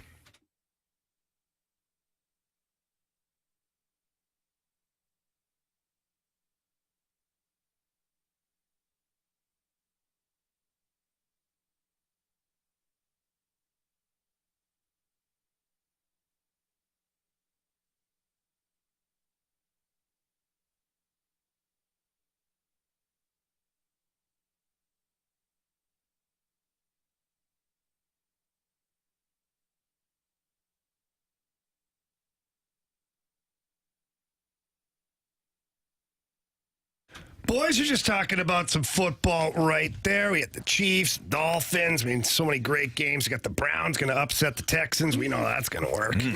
Well, there's 6 games overall in a span of 3 days, and there's absolutely no better way to celebrate that than by jumping on FanDuel, America's #1 sports book. Carey, they've always got great promotions. Yeah, FanDuel has so many ways for you to pick up the W. I think everyone here in the fast lane has the Chiefs for that victory on Saturday. You can follow our picks to go to FanDuel right now. New customers get started with $150 in bonus bets guaranteed when you place your first $5 bet. And then it's up to you how you want to spend your bonus bets after that. You can play some same-game parlays. You could do some live betting, whatever you want to do. Just make sure that you visit FanDuel.com/fast. Again, FanDuel.com/fast to join today. Make every moment more with FanDuel, an official sportsbook partner of the NFL. Must be 21 or older and present in Illinois. First online real money wager only. $10 first deposit required. Bonus issued as non-withdrawable bonus bets that expire 7 days after receipt. Restrictions apply. See terms at sportsbook.fanduel.com. Gambling problem? Call 1-800-GAMBLER.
101 ESPN Sports Center. I'm Andrew Marsh. It's time for a Sports Center update brought to you by Saliga Heating and Cooling. The Blues defeated the Rangers last night by a final score of 5-2. Jordan Kyrou picked up a hat trick last night, and Jordan Bennington stopped 40 of 42 in the Blues' victory over the New York Rangers. The Blues will be back in action tomorrow, taking on the Boston Bruins, with the pregame starting at 6 and the puck drop at 7. You can catch all the action right here on 101 ESPN. Jordan Hicks and the San Francisco Giants agreed to a 4-year, $44 million deal. Hicks is expected to work as the starter for the Giants, and Kalen DeBoer is in an agreement with Alabama to become the Crimson Tide's next head coach after the retirement of Nick Saban. We have our Sports Six-Pack coming up next, so if you have a question for us, send it our way to the Air Comfort Service text line, 314-399-9646. Sports Six-Pack coming up next. I'm Andrew Marsh, and this Sports Center update is brought to you by Saliga Heating and Cooling, the independent American Standard heating and air conditioning dealer.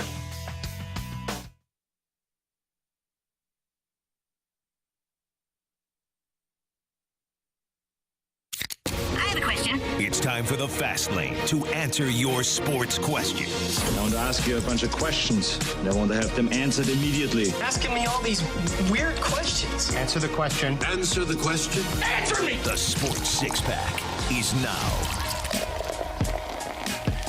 With Carey Davis and Jamie Rivers, I'm Anthony Stalter, Andrew Marsh with your questions for the Sports Six-Pack. Question number 1. From the 217, other than the obvious alcohol, what should I do to stay warm tomorrow night in Kansas City? I got a few ideas. Well, Carey, you go first. so one thing that I first of all, hands and feet and head. If you keep those warm, you're usually okay. If your head is covered up, your hands, your feet. I have some cold weather boots that I bought a couple of years ago because it gets cold standing on the sidelines coaching. It's actually terrible. It's the worst thing ever. But you get you some boots that are insulated and keep your feet warm. Get you some gloves, keep your hands warm, head warm. Usually you can manage just about anything. I'm with you on that. That's me too. If my hands, head and feet are good, I'm good. Because once my feet get caught, we were playing in Northwestern one time, and I had to take my shoe off at halftime to make sure I still had toes. Did you hit it with a hammer? Get the blood circulation going again? I should have just hit it up against the wall. No, I'd say you've offered great advice to our listeners there. Get a hat, some gloves, some boots, preferably a jacket and pants too will help you out. Just optional. And they're optional, of course. The hand warmers, they come in handy. The little hot shots there, the little ones that you put inside your gloves. Yeah. Yeah. I mean, especially if it's that I cold. just can't do it. You don't. Morally, I just can't do it. Okay. I look at myself in disgust later on. Great Canadian boy like myself. I get little hot shots in my mittens. No, I'm good. No. You have a reputation to live up to. Yeah, I get it. I understand. Even if nobody else knows, I know. Right. Anthony. You wouldn't want anyone to find that out. I'm not letting myself off the hook. I got you. You got to wear some long johns, too. Those help. Yep. Those definitely help. So basically put Question 487 number 2. layers on, and It's all about the layers, Anthony. You're right. Mm-hmm. From the 618, with Mayo now tabbed as the coach of the Patriots, where does Mike Vrabel go? That's a great question. I could see him going to L.A. with the Chargers. I could see him going to the Raiders, where Tom Brady has. Why are we discarding Antonio Pierce? I'm not discarding him. Like everybody seems to be. I'm not pointing it at you or I'm just saying you listen to nationally, people are like selling off that job to everybody's available. Like, what's going on here? That team played well for that guy. That team, did they not learn their lesson from not taking the coach that players liked the last time? Biscotti, yes. Steve Biscotti. He's a terrible person. What's that? He's what? He's not a good person. Who? Oh, really? Steve Biscotti? Rich Bisaccia. Rich Bisaccia. Steve Biscotti Is an actor. Yeah. Stephen Piscotty. Steve Biscotti used to play outfield for the traded Cardinals. him a long time ago. Bisaccia. I'm thinking about Steve Buscemi. What's his name? Is it Steve Buscemi. Steve Buscemi. Yeah.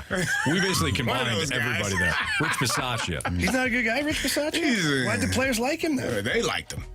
I didn't like him. I'll tell you about it one day. Okay. Yeah. Okay. Or Well, when Carey's got a... Is it not Personal. safe for air?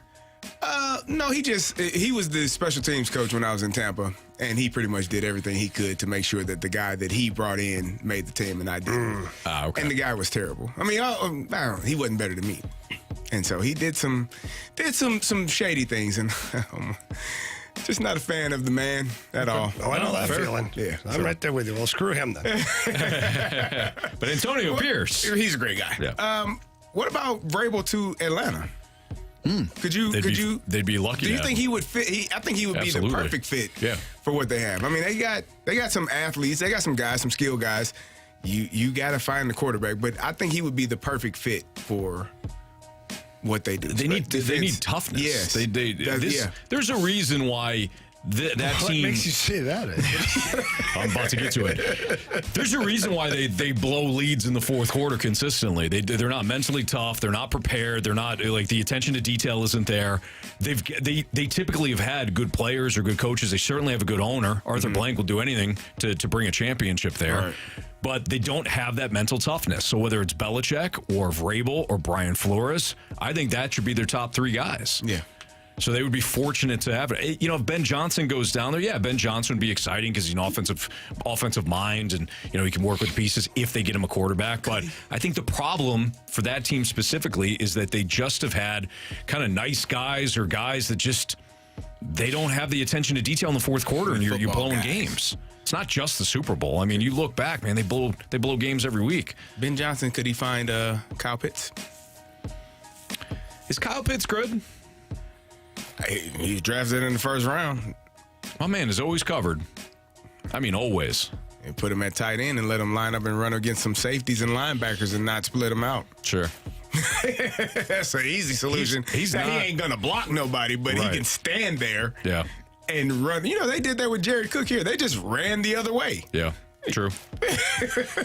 I would cut think off the backside. I would think he's good, but this is last year he's injured. This year he's coming off the injury. Maybe it's just that, but I don't know. That dude's always covered. He makes some great catches, but they're usually contested. Go ahead, Marsh. Question number 3. Maybe a crap sandwich here from the 618. When are we getting the Jamie Rivers biography? The life of an average professional hockey player in the 2000s. Let me tell you something. My life on the ice may have been average. That's where it lies. Everything outside of it was not average. He's got receipts. I do. I have plenty of receipts. That's funny. I got asked a while ago, a couple of years ago, 4 or 5 years ago, by a guy with the New York Times to write a book about my life. And I said no at the time, just because I'd like to have a professional life as well. I just said no because there's things that I don't know should or shouldn't be out there. Mm-hmm. Although they'd be a great read, I just don't know if. Why don't you make it a fiction book? It's not the same. It doesn't carry the same weight then, right? Just be like it's like an anonymous book of like it doesn't. People be like, yeah, that's fine. It's like it's like a comic book. Yeah. You're gonna need to spill some stuff. Yeah, and when you do things like that, you've got to talk to people who are involved in these stories and these moments and make sure they're okay with it. Because a lot of those people are also professionals in other industries. Yeah. And, they have their own lives and wives and husbands and kids and friends and family. And so, I don't know. Plus, I don't know if it'd be all that. Well, pretty good. It'd be good. If you could spill everything, it'd be good. One day, maybe, when I'm broke. There'll be a book tour. What happened? Yeah. That. I don't care. That's right. It happened. Now pay me. Question number 4. From the 314, if the Blues do not make the postseason, will somebody get fired or traded? Because Berube already got fired. Yeah, I think if the Blues don't make the postseason, I think you're going to see a lot of the strategy come trade deadline. If your team is still in it to where they're either in the playoffs or they're competing right on the cusp of it, kind of like they are now, I think Doug Armstrong will certainly move on from a couple of contracts that are expiring, but you're not going to see a liquidation like you did last year. Last year was just a unique season, too, that you had so many pending unrestricted free agents that and your season wasn't good, that it made it easy for Doug Armstrong to make that decision. This year here, you've got one or two guys that are pending unrestricted free agent. Jacob Verana was sent back to Springfield today via, I just read that. Justin Faulk activated from the injured list. Jacob Verana sent back down to the minors. So you've got Kasperi Kapanen on an expiring deal, and Marco Scandella on an expiring deal. Scott Perunovic. So, what are you liquidating, really? So I could see, though, if Doug wants to make a move, he makes a move at that point. Go get some young guys. Maybe Jimmy Snuggerud's coming up. Maybe Dalibor Dvorsky's an option. Who knows at that point? Question number 5. From 314, can Kalen DeBoer keep Alabama relevant in the SEC? Oh, yeah, he can keep them relevant, and you're going to have the recruits there for at least a season if they don't start bolting for the transfer portal. But he was going to have to deal with that no matter what. Right. Yeah, Kalen DeBoer has won at every stop so far. I mean, and win, of course, is relative. Fresno State, he had a good record with them. He made Washington a national championship contender the last 2 years. I think Kalen DeBoer is an excellent coach. He also is stepping into a situation where things change with the fields expanding, the playoff fields. So, in that regard, I think the expectations also kind of lower a little bit. You don't have to get in the top 4 now. You got to get into the top 12. So I think that Kalen DeBoer will do a good job. Question number 6. This one comes from Andy, part of the Snake Pit. Can we expect Victor Scott to be a starter in center field at some point this year? I don't know this year. I think Jamie was right that maybe toward the end of the year he gets a cup of coffee and then maybe Mason next year. Wynn treatment, maybe. Who knows? I mean, if he's staring it up in the minors, then you could see him sooner rather than later. It looks like he's trending in the right direction. Like every time I look at anything to do with the minor leagues or the Arizona Fall League and anything at all, they got this guy. Not even St. Louis people. National people have this guy with highlights and videos of what he's accomplishing right now. So then you have the same problem you had last year. Too many outfielders. Yeah, but then, Carey, maybe your center fielder goes back to where he does his best work. That would be nice. Are you insinuating someone might get injured? What? No. Come on, Jamie. I didn't say that. Why would you do that? I didn't say that. No. I literally They're didn't healthy say that. this year. Everyone. I said that Victor Scott comes in and Tommy Edwin will go back to second base. Where did I say injury? Then where does Dylan Carlson play? Just settle down over there, okay? What happened to Nolan Gorman? What happened to Brendan Donovan? Well, they're not already better hurt at second base. Nolan Gorman just... Marsh, don't you put your hate on Jamie. I'm not hating. If you want guys to get hurt, you can say it, but don't put that on Jamie. How does this come back to me? Because you said it, Marsh. You're the injury guy. You opened it up. You opened up the door. He did kind of open And you try to put that injury hate on Jamie, and I don't think it's right. He'll probably talk about it in his autobiography at some point. Some people are... Andrew Marsh put that injury juju on. Yep. Some people want Jamie to make a movie. Oh, God. Who would play you in a movie? Oh, I don't know. George Clooney, probably. George Clooney, Brad Pitt. See what Leo's up to. Yeah. We'd have different versions, right? Because you'd have younger Jamie. Yeah, absolutely. The other one. And Sure. Yeah. Yeah. Clearly. Eventually it'll be Clint Eastwood. I'll take it. All right. Way worse. Will history repeat itself in Buffalo on Sunday? That's next on 101 ESPN.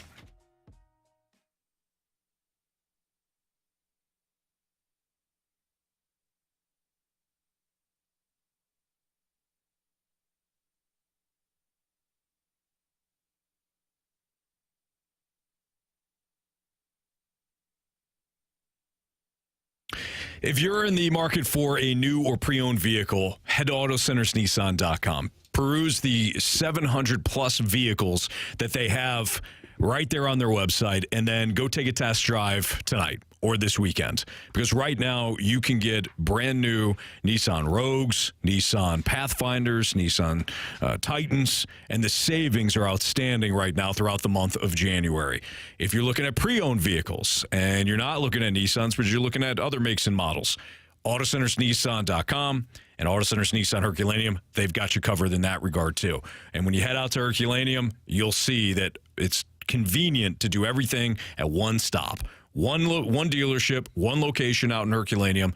Financing is fantastic, and they have different financing options, whether you have great credit or bad credit, doesn't matter. They will finance the vehicle for you. They give you the 30-day return promise as well within 30 days. If you need to bring the vehicle back for any reason, they will refund you. And, of course, the complimentary lifetime warranty. So stop out there. Tell them Stalter sent you. It's Auto Centers Nissan Herculaneum.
That's right, Carey. I said it.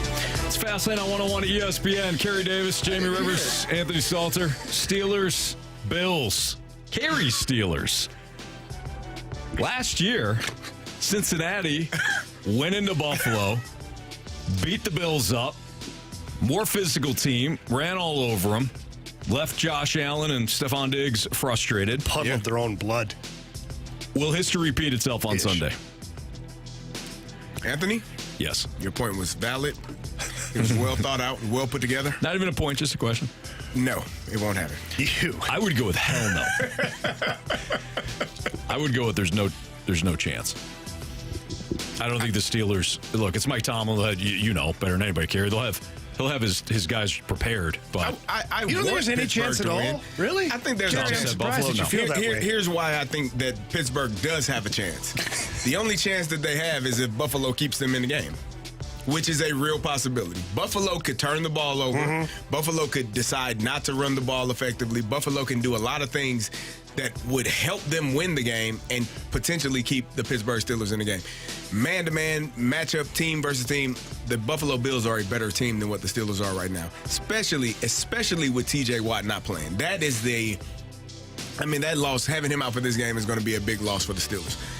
But Buffalo could definitely keep them in the game because sometimes Josh Allen forgets what color uniform he's wearing, and he tends to throw it to the opposing team. And so if he does that a couple of times, the Pittsburgh Steelers get a short field, they're able to score. Maybe you hold Buffalo to a field goal instead of a touchdown on a couple of drives. Now you're looking at a team where this is a closer game than it should be, but it's more about what Buffalo is not doing than what the Steelers are doing. Yeah. Go ahead, Jamie. No, I'm trying to process through it because I don't believe in either team for that matter. It's nothing against the Steelers. They're just not talented enough to really be in the discussion. The only thing I believe to be true about the Steelers is they have a great head coach. Yes. That's about the only thing I believe about that team right now. Mason Rudolph, I'm not buying into that. I'm not hitching my wagon to that.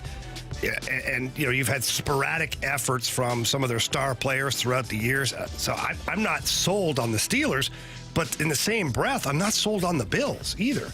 Like, they were very mediocre at best for the first half of the season, and they realigned their coaching staff and changed some things around here, and they've been better since. But the possibility of going back to the turnovers, the interceptions, the fumbles, the chaos it's there. Mm-hmm.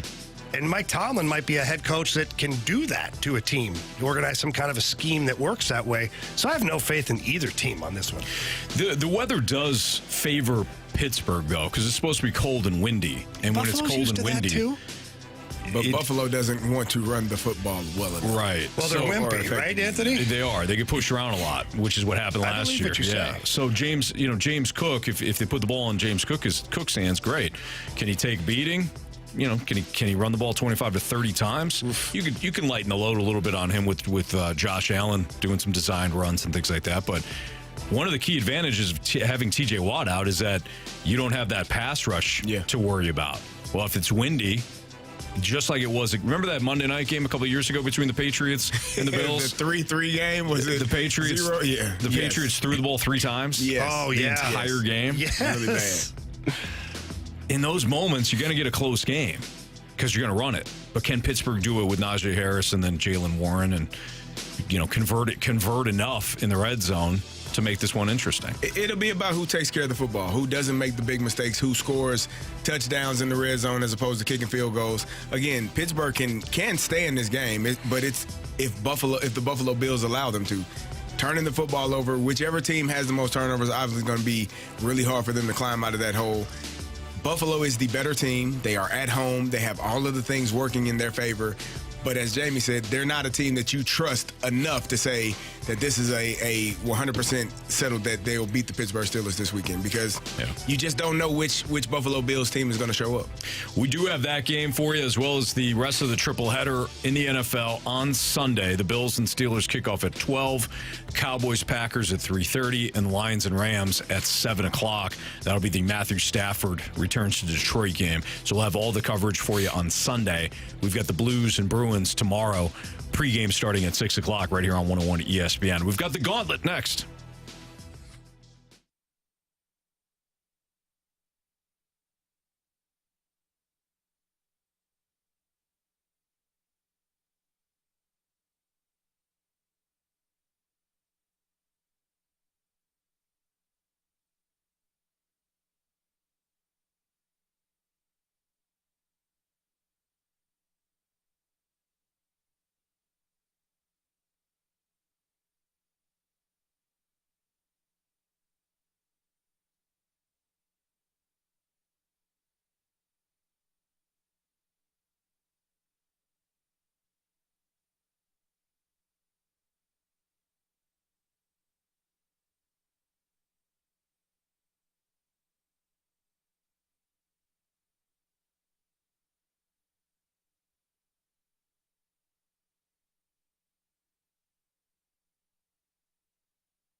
categories, one challenger.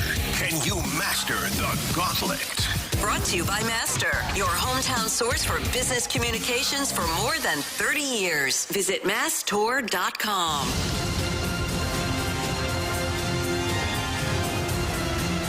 It's a fast lane here on 101 ESPN. It is time for the Gauntlet. We've got Jason lining up today. Jason, how we doing, bud? Very well, very well. Ready to get it started. You're ready to get after it, huh? Okay, all right. So here's how it's going to I work. would say pack a lunch, but I think I'm going to need to pack my own lunch today. Oh, wow. Okay. All right, so who do you want to take on then? You've got your pick of the litter here. Anthony, Carey, myself, or Andrew Marsh? I think I'm going to go with the least experienced Gauntlet participant and go with Carey. Sorry. Wow, he even called you the wrong name. I like that. He's in your head, Carey. I've been getting picked a lot. Yeah. CD, yeah. Man, he just keeps going after me. I see what's going on. Cone of silence, Corey. Get out of here.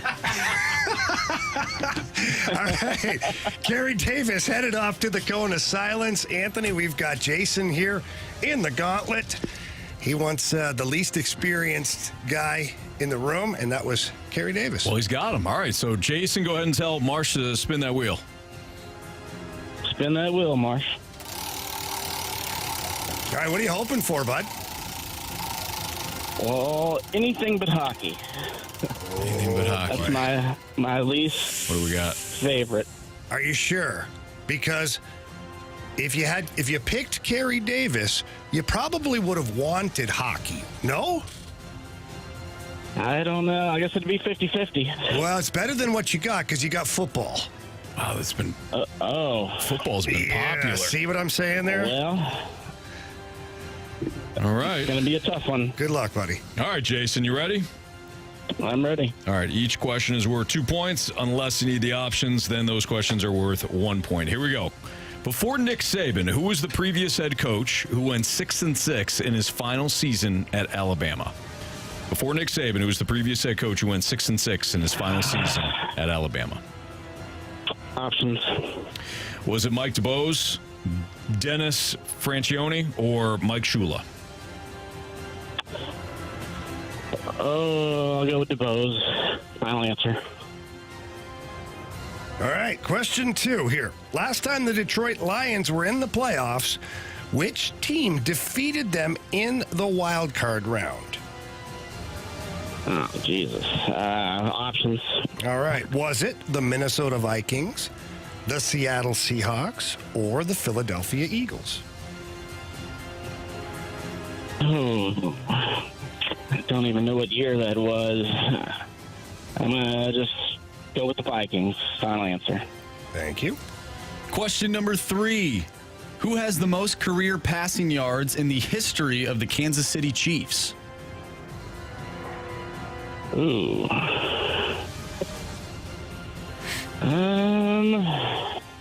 Let me think here for a second. Just give me the options. Options are Len Dawson, Patrick Mahomes, or Trent Green. Lynn Dawson. Final answer. And finally, Jason, Jeremy Maclin played for the Eagles, Chiefs, and which other team in his 8 seasons in the NFL? Eagles, Chiefs, and one other team. Yep. I think I'm going to take the options again. I think I'll know it with the options. Let's All go. right. Falcons, Ravens, or Bears? I think the Ravens sound familiar. I'll go with the Ravens. Final answer. Okay. We'll bring back Carey from the Cone of Silence. Jason, how you feeling? Terrible. Okay. All right. Hey, at least you Glad packed I your own asked. lunch, though. He did. All right, Carey taking his sweet time here coming in here. Yeah. Apparently he wants a walk-up song or something. I think he does, yeah. It would be nice, yeah. We used to do that. Remember those days? Did we? No, we never did that. No. Well, say, I think we did it once. We did it one time. and that was it? It was Timmy Trumpets. Yeah. Oh, yeah, that's For right. BT. That's right. I would gladly take a walk-up song. All right, CD. Go, Marcy. Wheel spun football. Oh, really? It did. Seriously? Jamie, tell him. Back at lunch, buddy. Okay. You ready? All righty. Question 1. Before Nick Saban, who was the previous head coach who went 6-6 in his final season at Alabama? Oh. Well, it's not Gene Stallings. No. I was waiting for that. He did win a national championship. He did. Goodness gracious. I probably will know it once I hear the name. Give me the options, please. Mike DeBose, Dennis Franchione, or Mike Shula? Mike Shula, final answer. All right, okay, question 2. Last time the Detroit Lions were in the playoffs, which team defeated them in the wildcard round? I just should know this. I don't know this. Detroit Lions, 30 years. That's when they won the division. Goodness gracious. Give me the options. All right, was it the Minnesota Vikings, Seattle Seahawks, or Philadelphia Eagles? Philadelphia Eagles, final answer. Question number 3. Who has the most career passing yards in the history of the Kansas City Chiefs? Oh.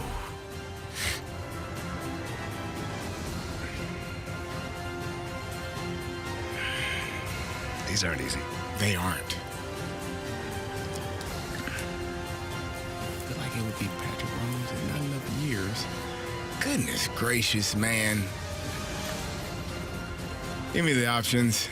Options are Len Dawson, Patrick Mahomes, or Trent Green. Trent Green. Let me scratch him off.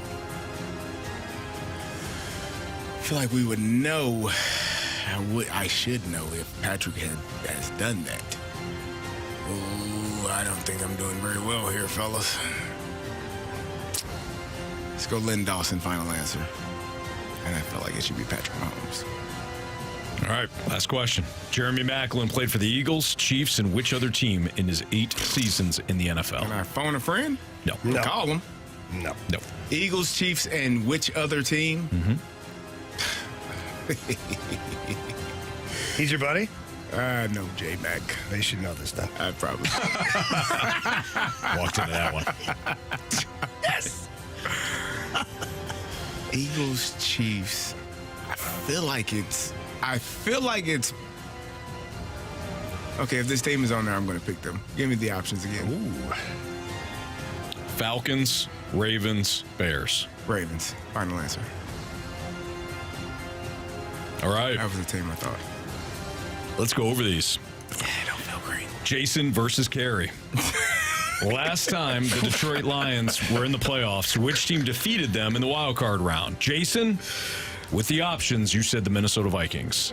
Carey, with the options, you said the Philadelphia Eagles. Correct answer is Go Hawks. Seattle Seahawks. Seattle Seahawks. The Seahawks. We got a 0-0 tie. Who has the most career passing yards in the history of the Kansas City Chiefs? With the options, you guys both said Len Dawson. Correct answer is Len Dawson. 1-1 tie between Jason and Carey. Jeremy Maclin played for the Eagles, Chiefs, and which other team in his 8 seasons in the NFL? You both took the options. You both went with the Ravens. Correct answer is It is the Ravens. 2-2 tie. I should have just said it. I knew it was them, but I should have said it. 2-2 tie. Jason, Carey. Comes down to this. Before Nick Saban, who was the previous head coach who went 6-6 in his final season at Alabama? You guys both took the options. Jason, you went with Mike DeBose. Carey, you went with Mike Shula. If it's Mike DeBose, Jason wins. If it's Mike Shula, Carey wins. If it's the other option, Dennis Franchione, we got a walk-off, Jamie. Jason. You have chosen poorly. You lose. It was Mike Shula. Sorry, man. Jason, good effort, but thanks for playing. Thanks for listening. Thanks for having me. Good job, Jason. Have a great Good weekend, job, buddy. Jason. We'll see you. Glad he didn't You know too, any of thank those. Yeah. Without the options, because I needed all of them.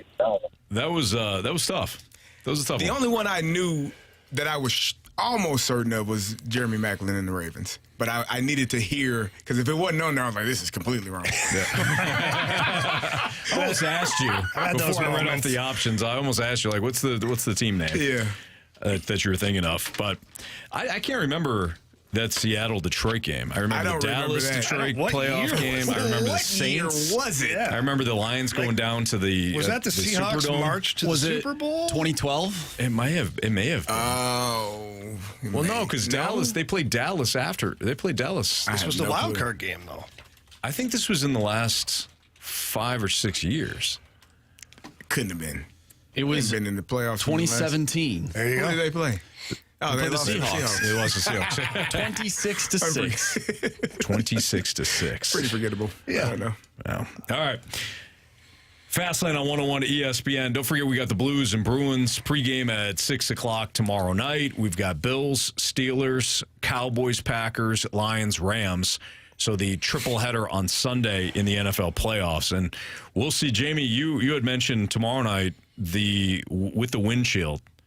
With the wind chill, it's what, minus 30? It's supposed to be Negative 30 degrees. at Arrowhead. They've sent out a warning to the fans to have everything covered, nothing exposed. Wow. Except maybe your eyeballs.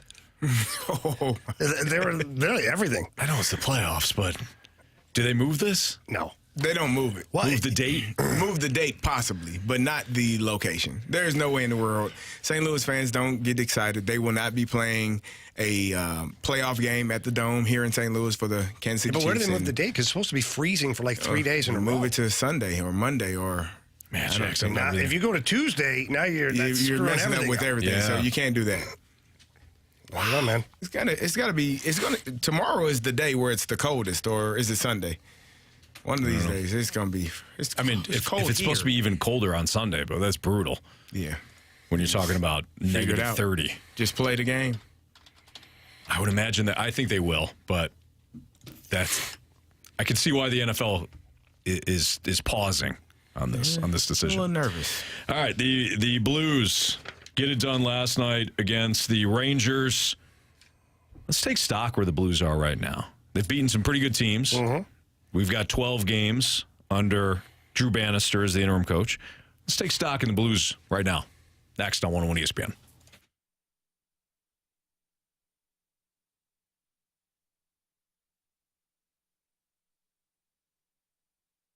2024 is underway and Diamonds Direct is here to help you celebrate. Maybe you're thinking about popping the question in the new year. Well, nobody has a selection like Diamonds Direct. I'm talking about every setting, every diamond shape, every size. Beautiful, exquisite diamonds at the best possible price are all there over at Diamonds Direct. And maybe you have a milestone anniversary this year. She's got a big birthday, or you're just thinking about being a nice guy. Look, they've got you covered over at Diamonds Direct. From the diamonds, earrings, bands, bracelets, pendants, colored gemstones, they've got it all at Diamonds Direct, and they have got the most knowledgeable sales staff in the world. I'm talking about diamond experts, and fellas, you will never feel the pressure when you're shopping over at Diamonds Direct. They have got the selection, they've got the people, and they have got the best prices in the business. Check them out online. Go to diamondsdirect.com,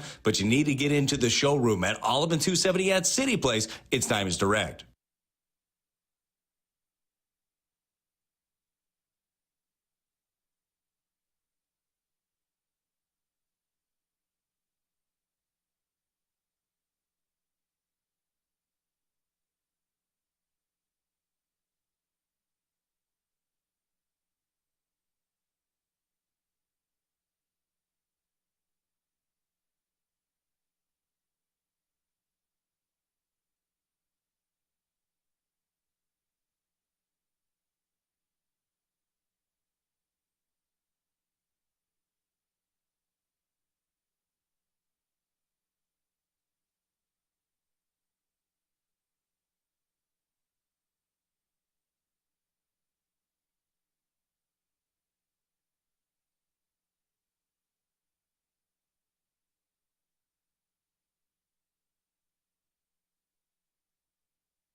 let's take stock in the Blues after their 5-1 victory over the Rangers last night. Bye. Drew Bannister takes over 12 games ago, and thus far, while the power play is obviously a work in progress, he found the right combination last night where they score a couple power play goals. Jordan Kyrou looks good. We had the numbers early on. So if we take stock in where they are now and who they've beaten, are they a playoff team? Are they a fringe playoff team? I mean, obviously you got to account for the Western Conference overall and look at some of the other teams that have been red hot. But where do you have the Blues right now, Jamie? I mean, they're fighting for a playoff spot. I'm not able to commit to say, hey, they are a playoff team. Some of these teams are on fire right now. Like the Oilers have won 9 in a row. They went from nowhere to first wild card team. They're at 45 points. They might even reel in the Kings here soon and become a third-place team in their own division.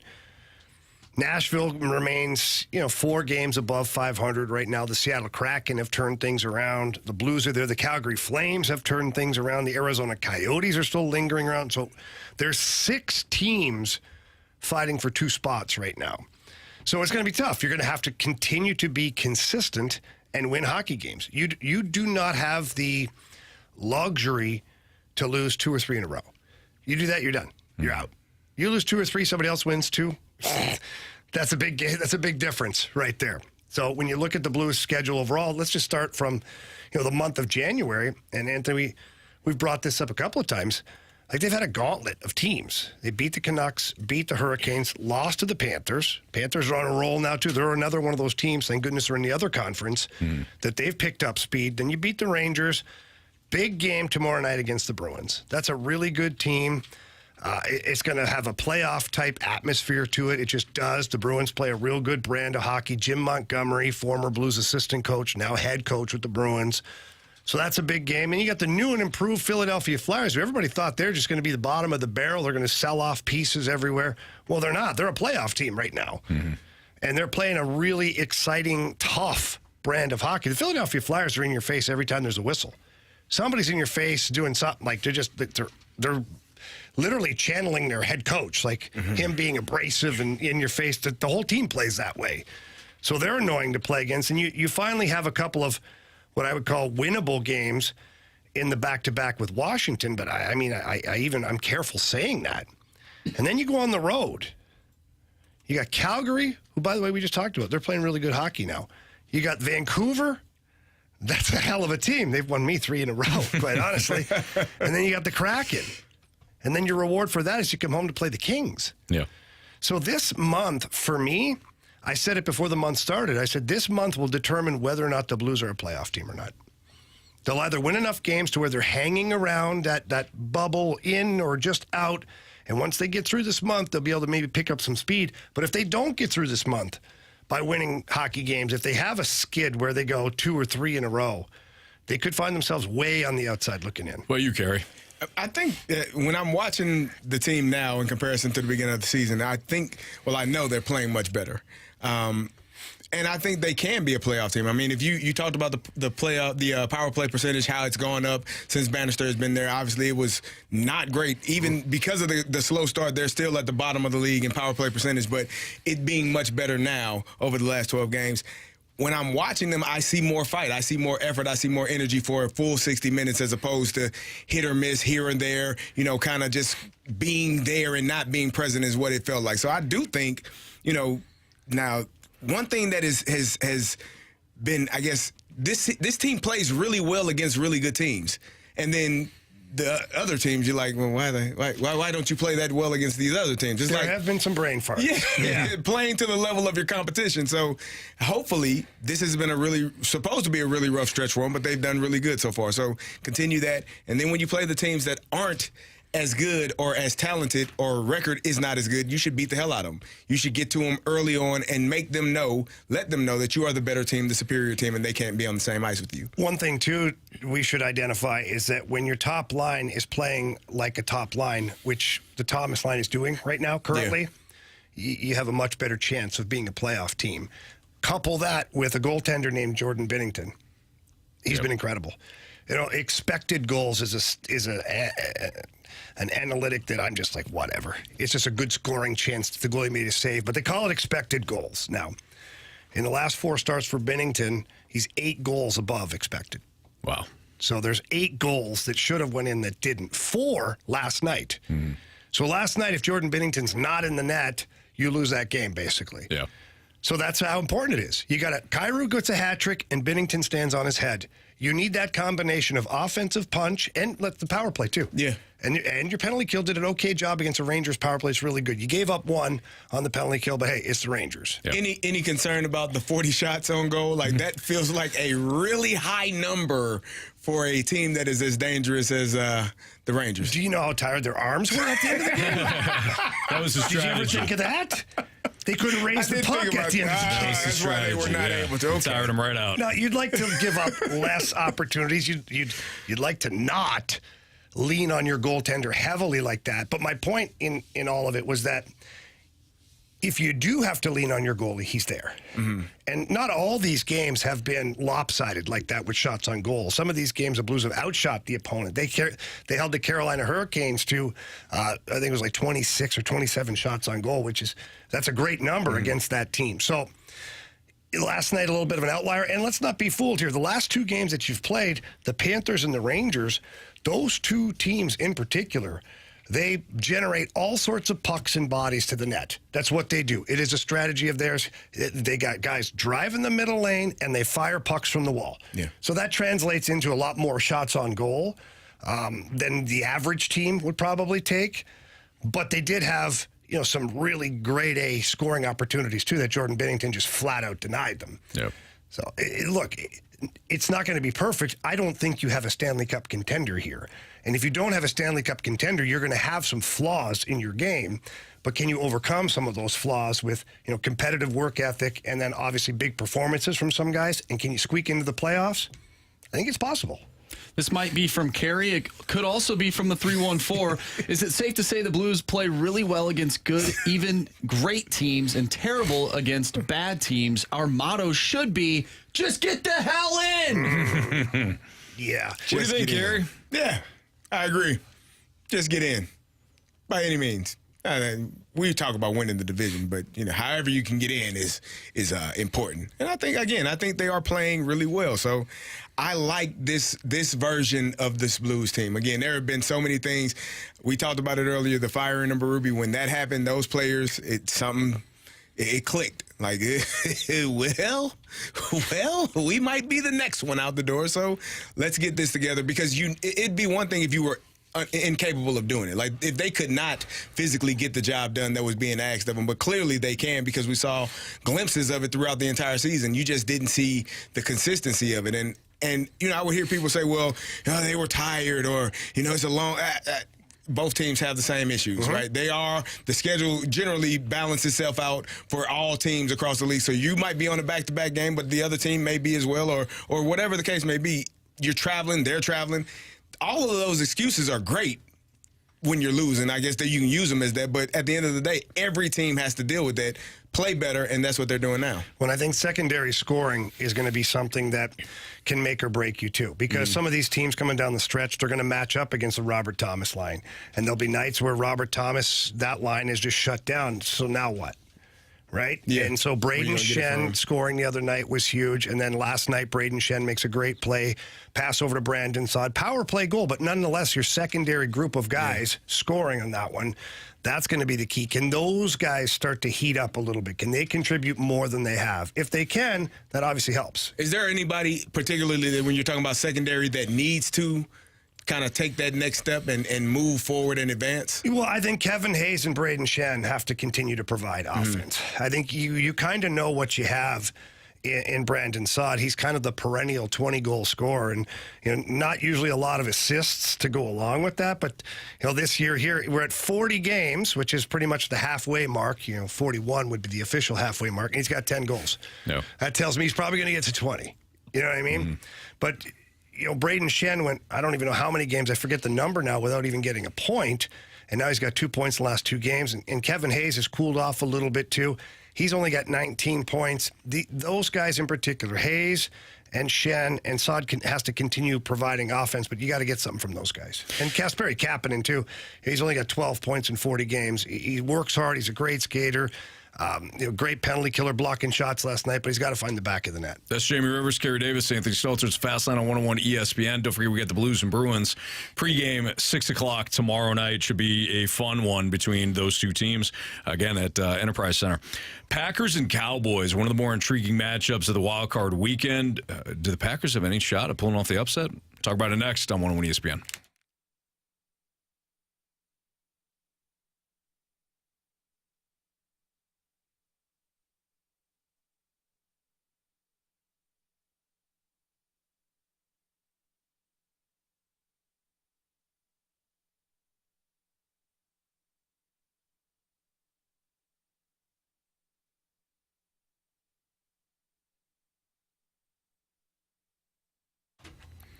Jamie, when it comes to buying a house, you know you're going to purchase, it is your biggest purchase, your biggest investments.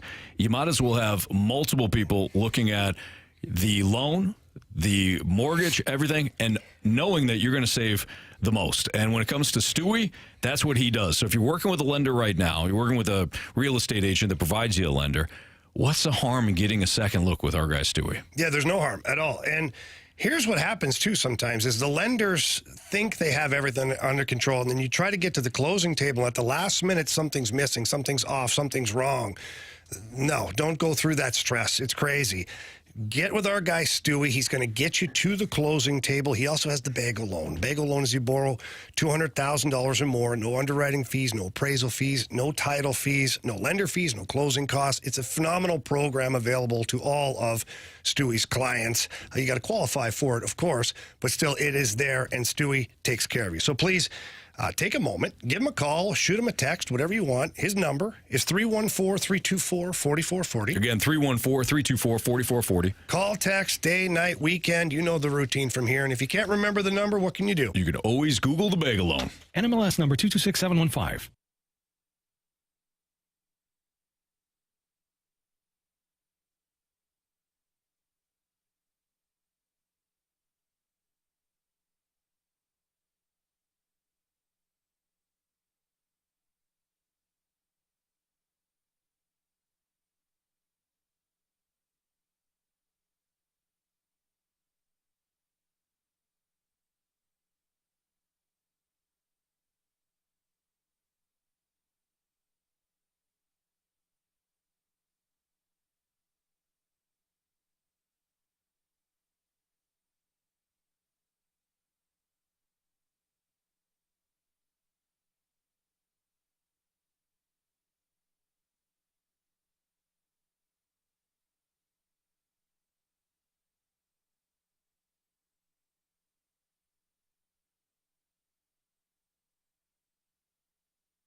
101 ESPN Sports Center. I'm Andrew Marsh. It's time for a Sports Center update driven by Johnny Londoff Chevrolet and Johnny Londoff Autoplex. The Blues picked up a 5-2 victory last night over the New York Rangers.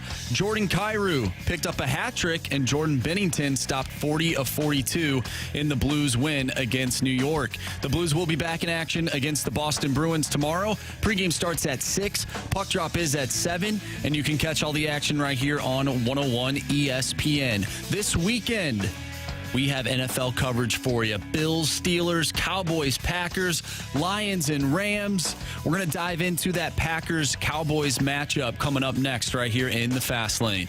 I'm Andrew Marsh, and the Sports Center update is driven by Johnny Londoff. Find new roads and shop 24/7 at Londoff.com and LondoffAutoplex.com. Are you kidding me?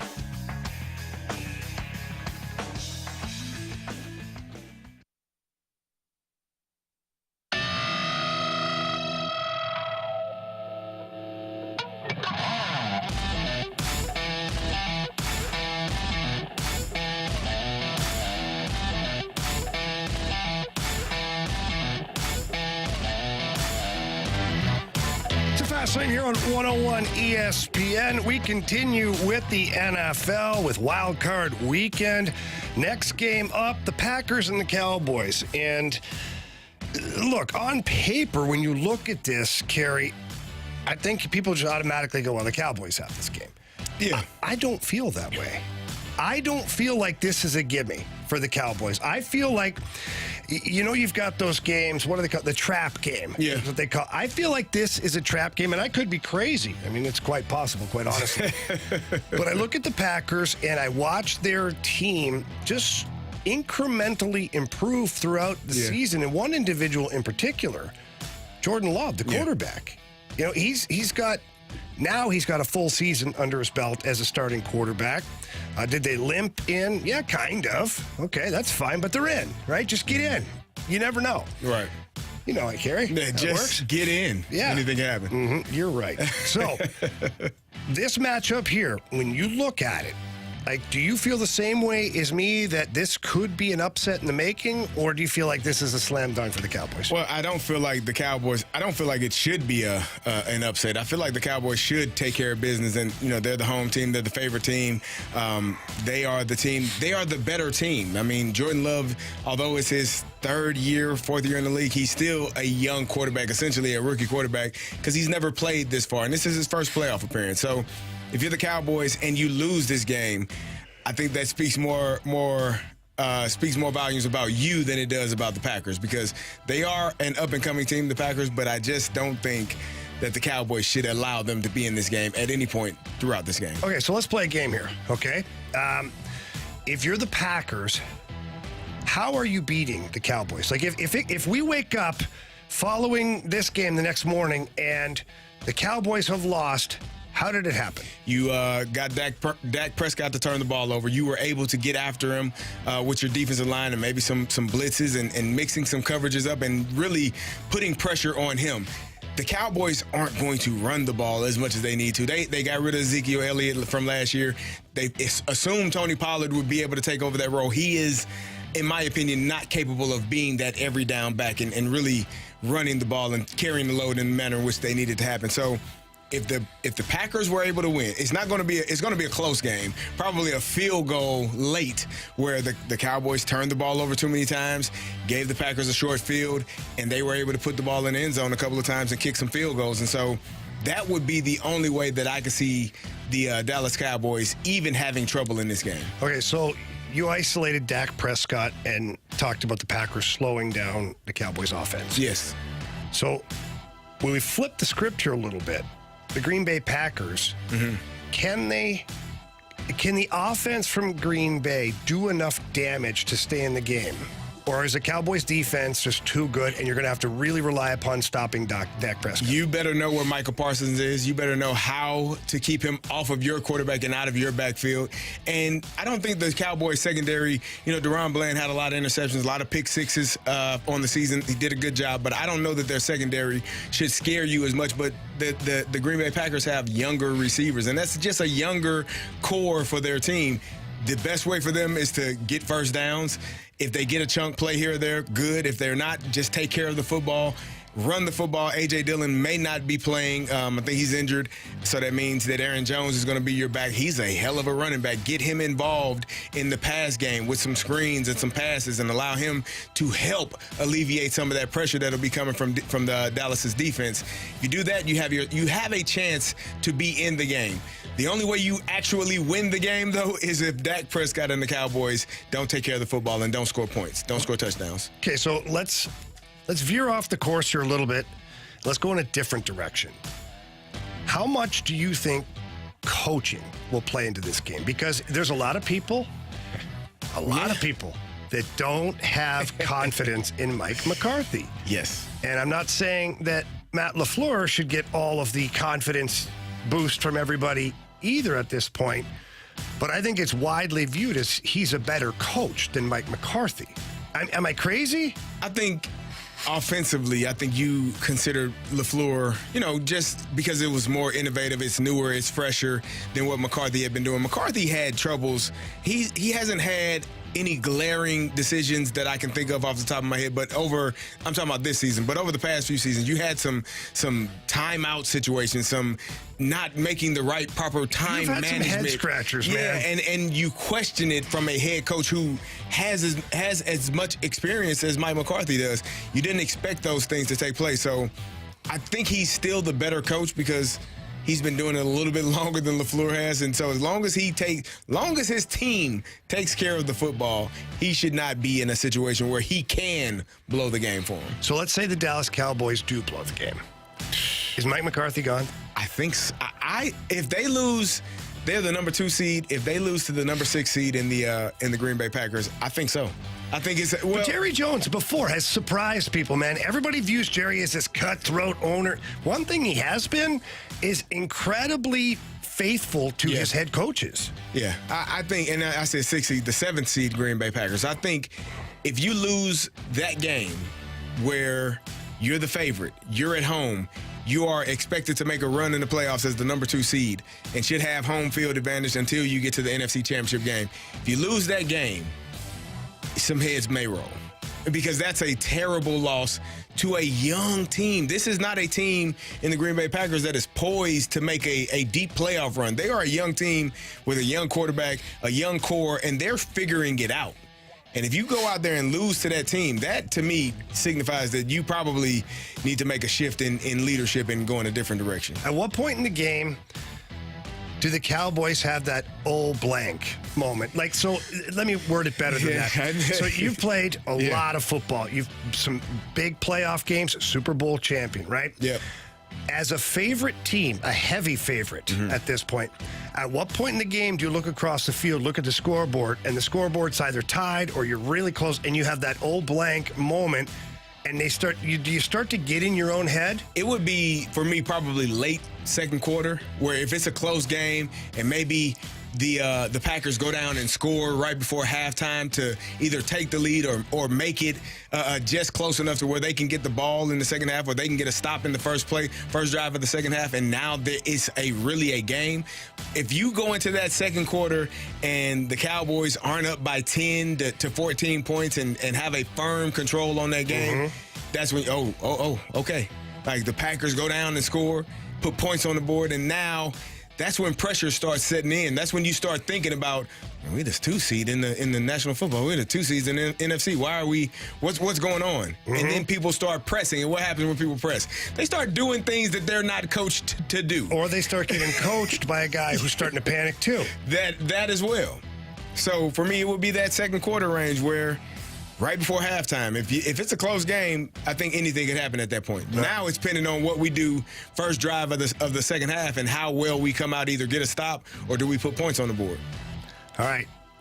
Prediction. Not just a winner. You want to score? Not an exact score, but a ballpark of what if you pick the Cowboys, of what they'll win by. I would say 27-17-ish. 27-14 should be a good win. The Cowboys got a great kicker. He's done a fantastic job. If you haven't heard his story, he was a USFL kicker and never even played football. He's done a fantastic job all season long. So he'll kick a couple of field goals, and they should win comfortably. Like, they should be in the position where come fourth quarter, 8 minutes, 7 minutes left in the game, their starters don't have to necessarily be out there. But again, if you don't take care of your business and make it a close enough game, any team, it's the playoffs, right? You really want to get in because anything could happen. And if you allow Green Bay to hang around, you'll see some, and then you get the Cowboys. They almost expect to lose now. Like, not the team, but the fans. Like, they have high hopes, but then deep down inside, they know that it's happening again, and they start panicking. Which is exactly why I'm going with the Packers. I'm serious. I'm going with the Packers. Are going to win by a field goal. Really? Yeah. I think that it comes down to where the Packers play good enough in the first half, like you described, to just hang around. Then there'll be a Dak Prescott brain fart moment somewhere. Packers are going to take advantage of that. The Cowboys are going to have to press to try and get themselves back to it towards the end of the game. And then I see the Packers kicking that late field goal to win the game. Yeah. I feel like that is exactly how they're going to cowboy up that game. And Jordan Love has proven that he has been better in the second half. He's like a second half guy, so I could see that could play out for sure. I hate both these teams. I just feel like the Cowboys are going to do exactly what the Cowboys do and screw this up. They really can't, though. I mean, they can. Carey. They really can. They can. They can. I hope not. Well, either way, we'll find out. That'll be this weekend here. That'll be Sunday afternoon. Should be an exciting matchup. Should be a lot of fun. Speaking of the NFL, which organization can change a perception in one off season? Of all the organizations that have, looking for a head coach or they've had a bad season or whatever it is, which organization do you think can be the first one to change things? We'll find out next here in the Fast Lane on 101 ESPN.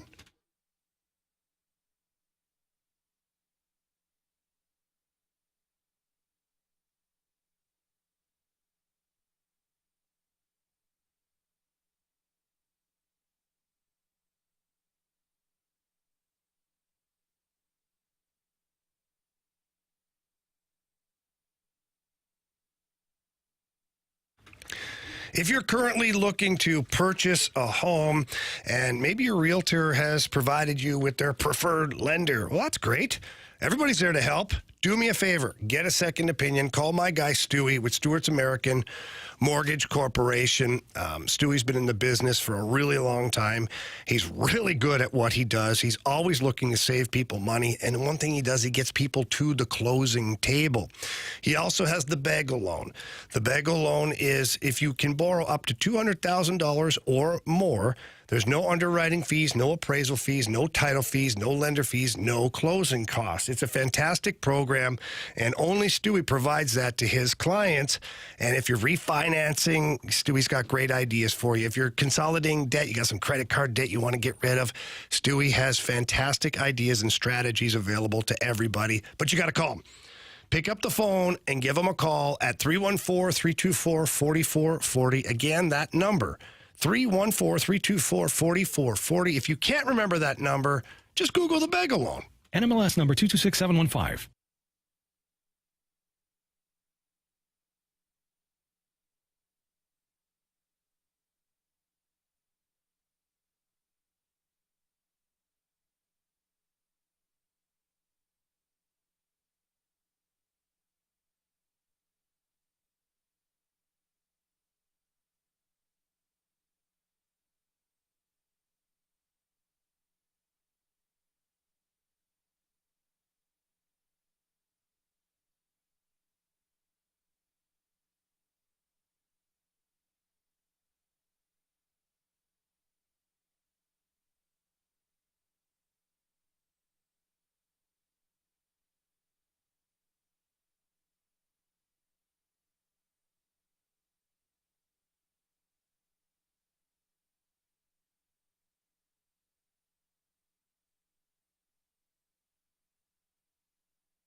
the Fast Lane here on 101 ESPN. Jamie Rivers, Carey Davis, Andrew Marsh working the dials for us today. And there's been a lot of movement here in the NFL already. And I anticipate even more as teams start to drop off in the playoff run. Mm-hmm.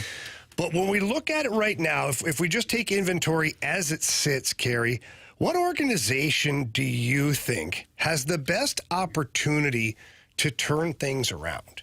I was running down this list, and obviously one of the teams that popped into my mind is one of the teams that actually fired their head coach this season, and that would be the Los Angeles Chargers. And I say them because you have a franchise quarterback in Justin Herbert. This is, of all the other teams that fired their head coaches, I'm looking down the list. I don't see many, if any, that have that franchise quarterback that you talk about that is going to be there for years to come and, potential Hall of Fame caliber talent.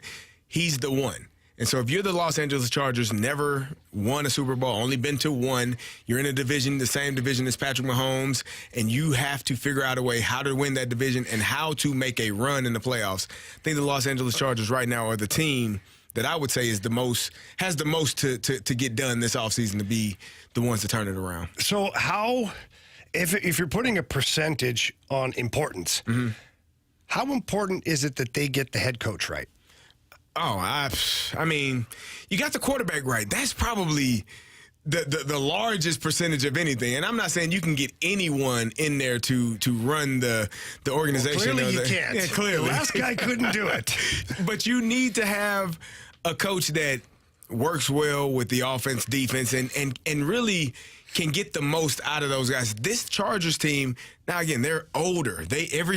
Keenan Allen, I felt like, he's an outstanding football player, but he's getting older every year. And the longer it takes for them to figure it out, he's going to be gone soon. Mike Williams can't stay healthy. Austin Eckler didn't have a great season in comparison to what he did last year, and you kind of thought that may be the case with the changing of the offensive coordinator. So offensively and then defensively, you got Bosa, you got Khalil Mack, you got Derwin James, you got guys that when you are getting prepared for a team, you have to circle their names.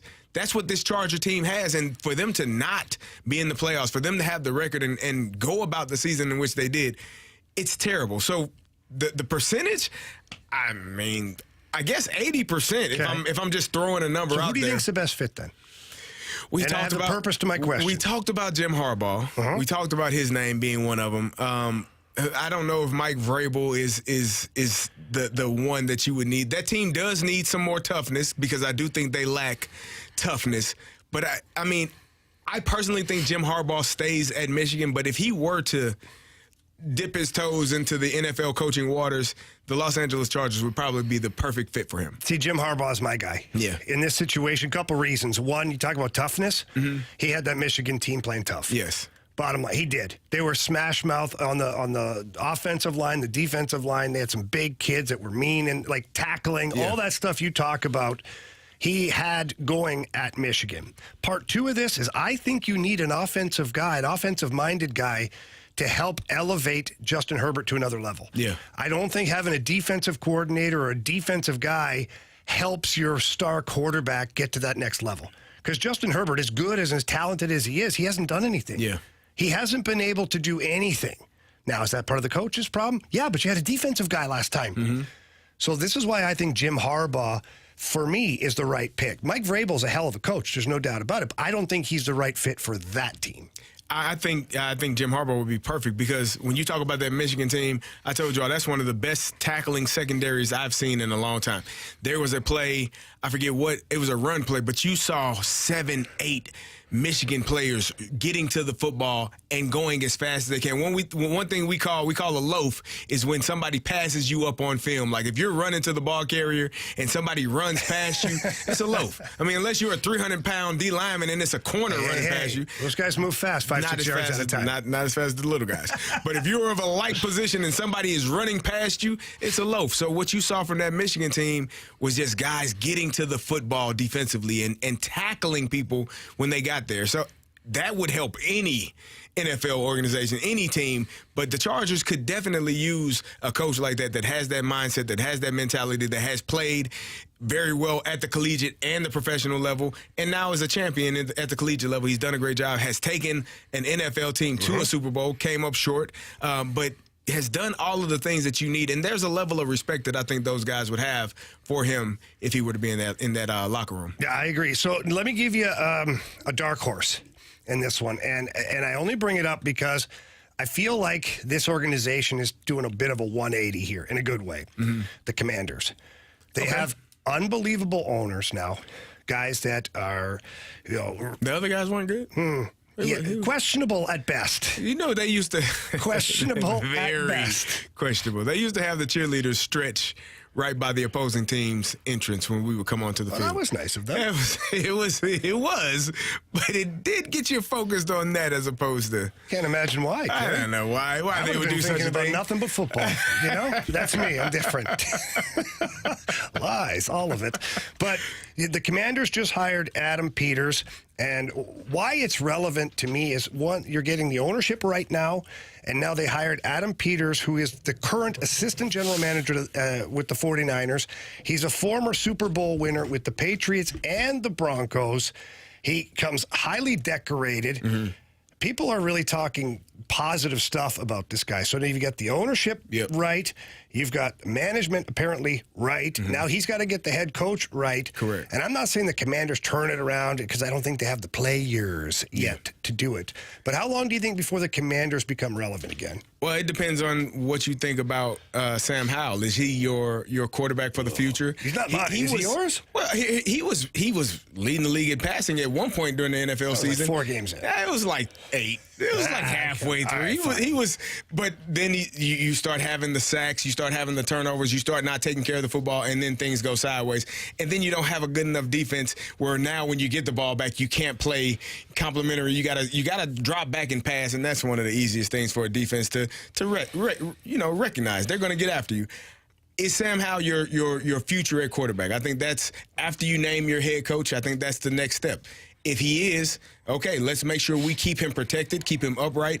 And defensively, let's make sure we get after the ball carrier. Let's make sure we make tackles and get pressure. Their defensive line changed. They had one of the top defensive lines, and then they started letting guys, trading guys, moving guys around. Just moving pieces away, man. And so you wonder, why would you do that if that defensive line was that good? And I think most of them were already under contract. That, to me, was problematic because it signified not only to people watching, but to that locker room, we're not trying to win. When you trade good players away, you're not this year.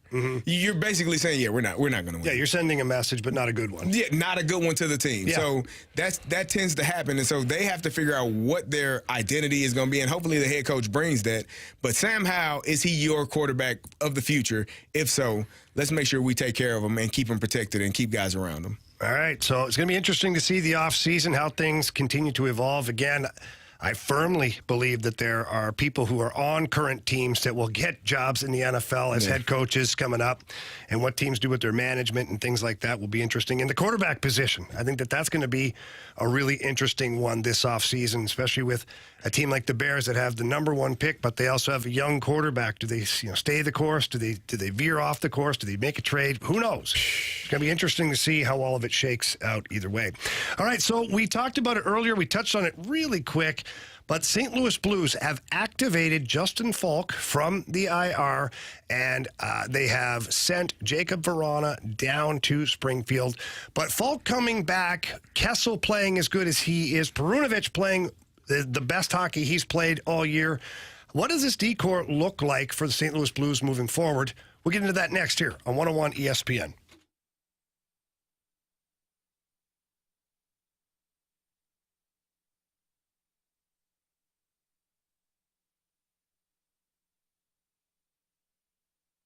Make 2024 a year to celebrate with Diamonds Direct. Guys, Diamonds Direct is the place to be. I've been telling you about them for quite some time, and maybe this year is the year that you're thinking about popping the question, thinking about buying that perfect engagement ring that she is going to love. Well, I'm telling you, over at Diamonds Direct, they have got it. And whatever the fancy designer is, she likes to Corey, A. Jaffe. I mean, I'm telling you, they've got all the beautiful settings, so many diamonds, but it's much more than just diamond engagement rings over at Diamonds Direct. They have the perfect gift for every single occasion.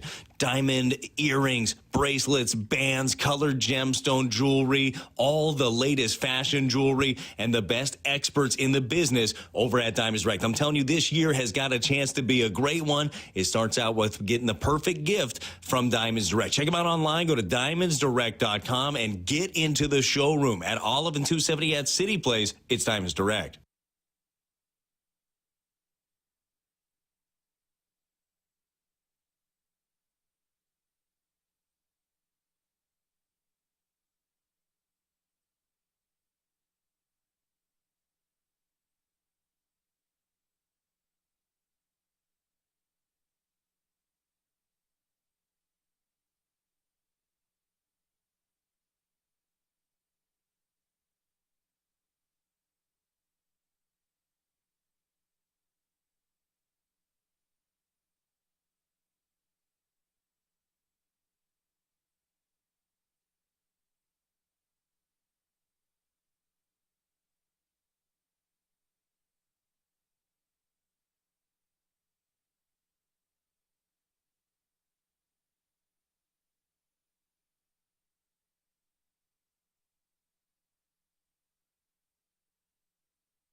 Lane here on 101 ESPN. St. Louis Blues, big win last night against the New York Rangers, and today at practice, the Blues sent out some good news. Blues defenseman Justin Faulk, who had been injured in the Colorado game, has been back on the ice the last handful of days, and today activated from the injured list. The accompanying moves is that Jacob Vrana will head down to Springfield, not Matthew Kessel. Oh. So that is an interesting scenario because now the Blues have 8 defensemen on their roster again. You would think a defenseman for a defenseman. You would think. However, Matthew Kessel has played very well. And it's not like you're not going to play Justin Faulk. So now Justin Faulk, to be clear here, we don't know if he'll play tomorrow night against the Bruins or not. Not sure. He's been activated, so he's available. Will he play? To be determined. Right. But if he's able to play and you want him to play, like he's in the lineup. He's one of your, I think he's your second best defenseman. Next to Colton Parayko, I think Justin Faulk is your second best defenseman. So it's a no-brainer that he goes back in the lineup. Who comes out? Who comes out of that lineup now? Because Letty and Parayko have been really good. Torrey Krug has been playing really good, and he's been playing alongside a rookie, Matthew Kessel. And Matthew Kessel has been playing top 4 minutes. Last night alone, just to get some context to it here, Matthew Kessel playing against the New York Rangers who are one of the best teams in the NHL. Matthew Kessel played 19 minutes and 49 seconds, had 2 shots on goal, had a hit and 3 block shots. So then it really boils down to Scandella or Perunovic. And who also have been playing pretty well. Which one? And so I guess you have to ask yourself which one. I think Perunovic is the one that stays, though. I mean, just because I think they're both doing a great job, but I think Scandella maybe not as good as Perunovic, or Perunovic has a little bit more than what Scandella has. And you can tell me if I'm crazy by saying different that. Players, for one thing. You know, like Scott Perunovic doesn't give you what Marco Scandella does, and vice versa. Correct. Marco Scandella is unable to give you what Scott Perunovic gives you, which is why they paired together. They complement each other very well. Perfect match. It gets tough in these situations because you look at the roster and you go, okay, who provides us with a unique skill set? And that would be Perunovic. And if we're just sitting here comparing Kessel and Perunovic, right? Perunovic provides you with a unique skill set of being able to play on a power play, right? Being able to quarterback a power play. But Kessel provides you with the ability to roll 6 defensemen because he can play against everybody, and he has. He's had the tough matchups here since he's been recalled from the minors. He's had all the tough matchups. His first night, he played against Crosby and Malkin almost the whole night in Pittsburgh. But those guys are still pretty good hockey players. So I think this is a tough one. Marshy, what do you think about this? I think you just let things lie how they are, and I think things will take shape, and then you'll know. But lie how they are, how is that? You leave Faulk out of the lineup? I mean, if he's not 100%, I would just keep things going how they are. Somebody will eventually play their way out of the top 6. Just trying to play it, just let it play itself out and see who. That ain't happening. Justin Faulk is going to tell you, I'm back. I mean, so, okay, let's say you take out Perunovic. Okay, like what does this look like? To me, you have to take out one of the guys that has the same type of play as Justin Faulk. Like, I don't know if you take Marco Scandella out and then you play Perunovic with Faulk. Like, you know what I'm saying? Then Faulk plays like he's good offensively, and he's for physical. Sure. No, you're absolutely right. I mean, this is why I'm not the coach, so I'm glad I don't have to make these decisions. No, but Marshy, I know you get into the into the beer every now and then, and you like to play GM. I like to tap into the beer. Come on, I'm just asking to play GM for a minute. Nobody's holding you accountable here. I mean, I think it's tough. I think it's tough. If you want to go with seniority, then maybe you take out Scott Perunovic. I don't know if you can take out Matthew Kessel right now. It's a great problem to have, isn't it? It is a great problem to have. I have a question, though, about Matthew Kessel and Tyler Tucker. Yeah. Is Matthew Kessel the player that we wanted Tyler Tucker to be at the beginning of the season? So I think at this point, right now, the way it sits currently, I think Matthew Kessel has leapfrogged Tyler Tucker. They had the same build. Now, Kessel doesn't bring...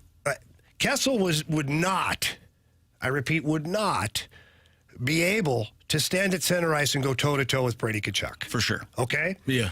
But how many fights have we seen this year with this team? Handful. 2? Yeah. Braden Shen. Too few. 3. We've had Braden Shen, Robert Bortuzzo, who's no longer here, and Tyler Tucker.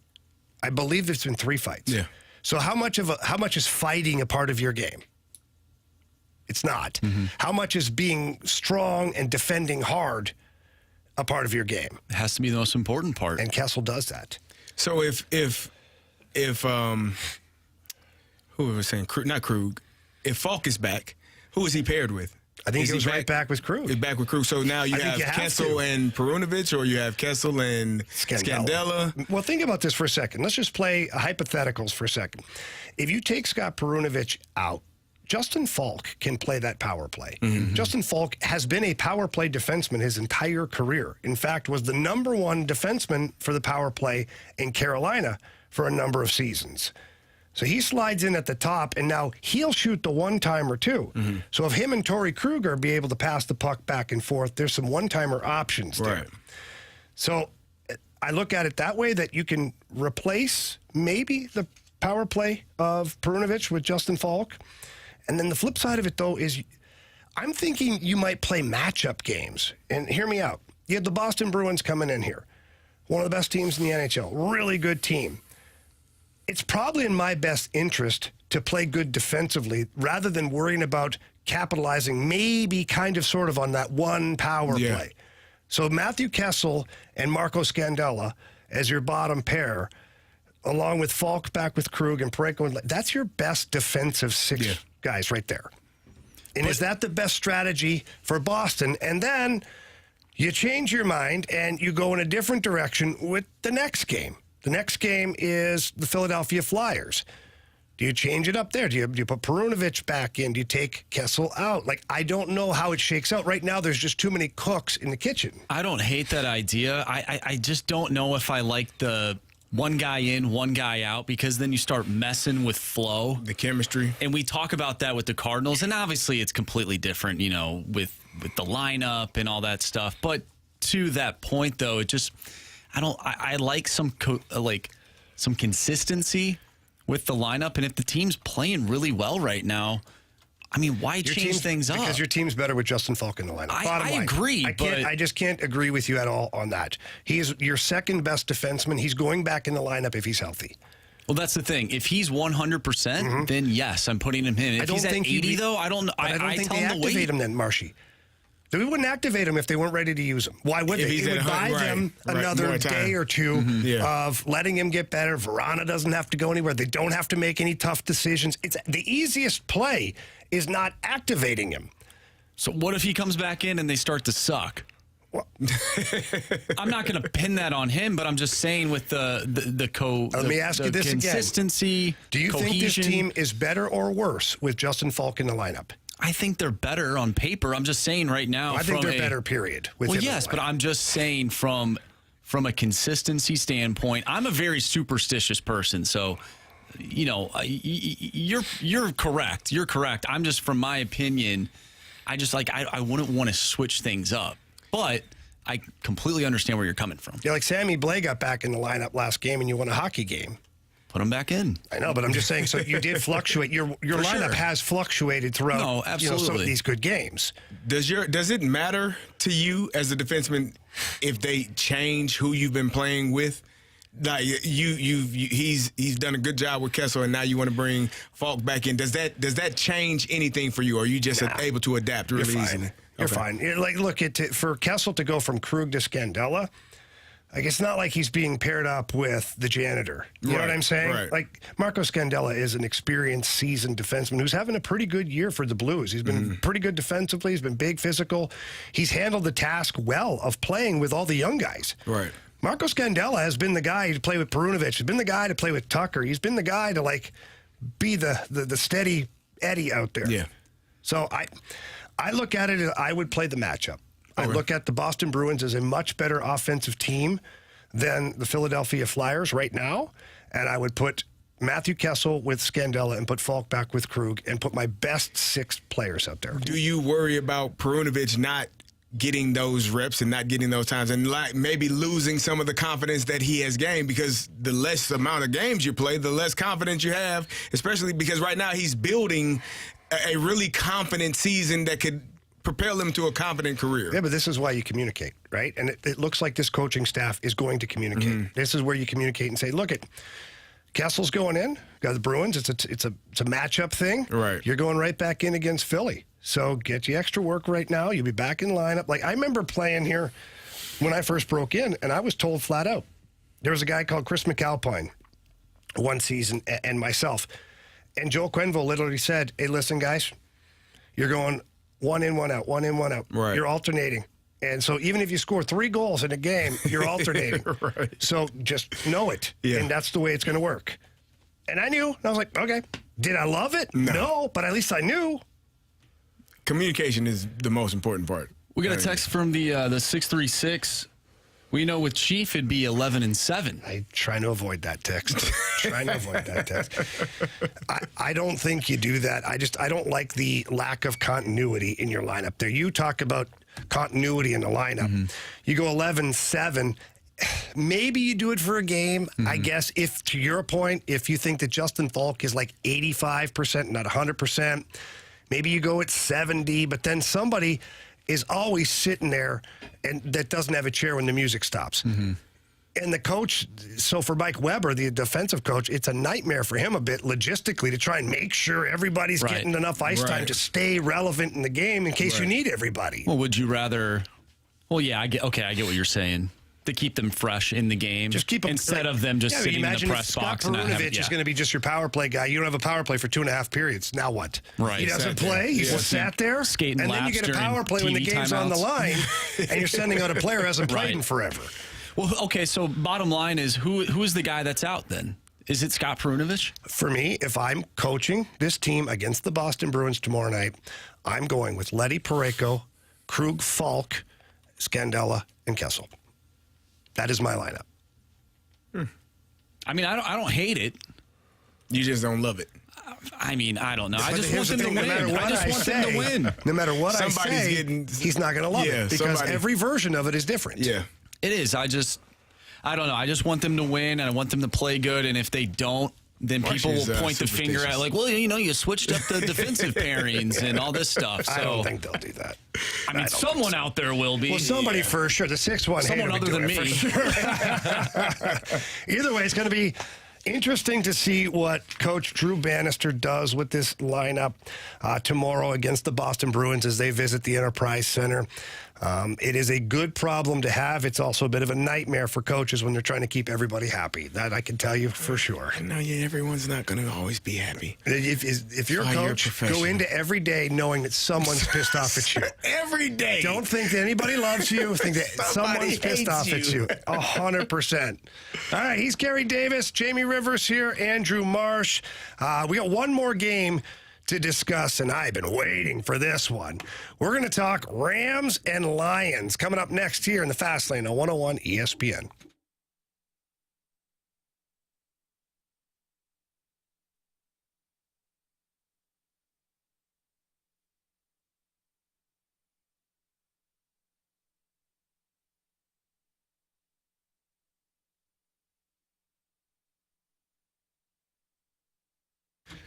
Jamie, when it comes to the NFL playoffs, you got to win one game at a time. Just one. You can't win them all. You got to win one at a time. But when you bet the NFL playoffs on FanDuel, one game can mean a lot of wins. FanDuel, America's #1 sportsbook, has all of your favorite bets from the money line to the spread, plus all sorts of prop bets. And right now, yes, right now, every day that there's an NFL playoff game, FanDuel is giving all customers a no-sweat same-game parlay. Yeah, all that means is that you can combine all of your bets for a chance to a bigger payday. You'll get bonus bets back if your same-game parlay doesn't win. It's simple. You get so many unbelievable prop bets. Just visit the FanDuel website. They even have suggestions of prop bets that you can grab and you can, fill them out. But make sure that you visit FanDuel.com/fast if you don't already have an account. They make it real easy for you. Download the app. It's simple. Heck, Carey and I use it. It's simple at that point. But that's FanDuel, America's #1 sportsbook. Make every moment more with FanDuel, an official sportsbook partner of the NFL. 21 and older, present in Illinois. Minimum 3-leg parlay required. Refund issues non-withdrawable. Bonus bets that expire 7 days after receipt. Max refund $5 unless otherwise specified. Restrictions apply. See terms at sportsbook.fanduel.com. Gambling problem? Call 1-800-GAMBLER.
Lane here on 101 ESPN. We've got one more game in the NFL to discuss, and this one, Carey, is near and dear to my heart for a couple of reasons, okay? I played in Detroit. Okay. The Lions were terrible when I was there. They've been terrible for a really long time. Yeah, they have. Lion's gonna lion, right? Usually. Not anymore. Really? Dan Campbell has this team turned around, and anybody who listens to the show knows that I just love that guy. I want to drink 100 beers with him and see what happens, quite honestly. And he's such a big dude, he'd probably drink 100 beers and pick me up after and carry me home. But no, honestly, I love what Dan Campbell and his entire staff have done with that football club. I love the story of Jared Goff turning things around and coming back and being relevant again in the NFL in a positive way. Yep. Not just being the quarterback that couldn't in the Super Bowl or being the quarterback that, oh, thank God he had Sean McVay to make him better than what he was, because that whole narrative, that couldn't have felt good for him for a while. And it just so happens that there's a lot of things connected to this game. Yeah. One, my admiration for Dan Campbell and the Lions right now. Two, my hatred and disdain for the Rams. Okay.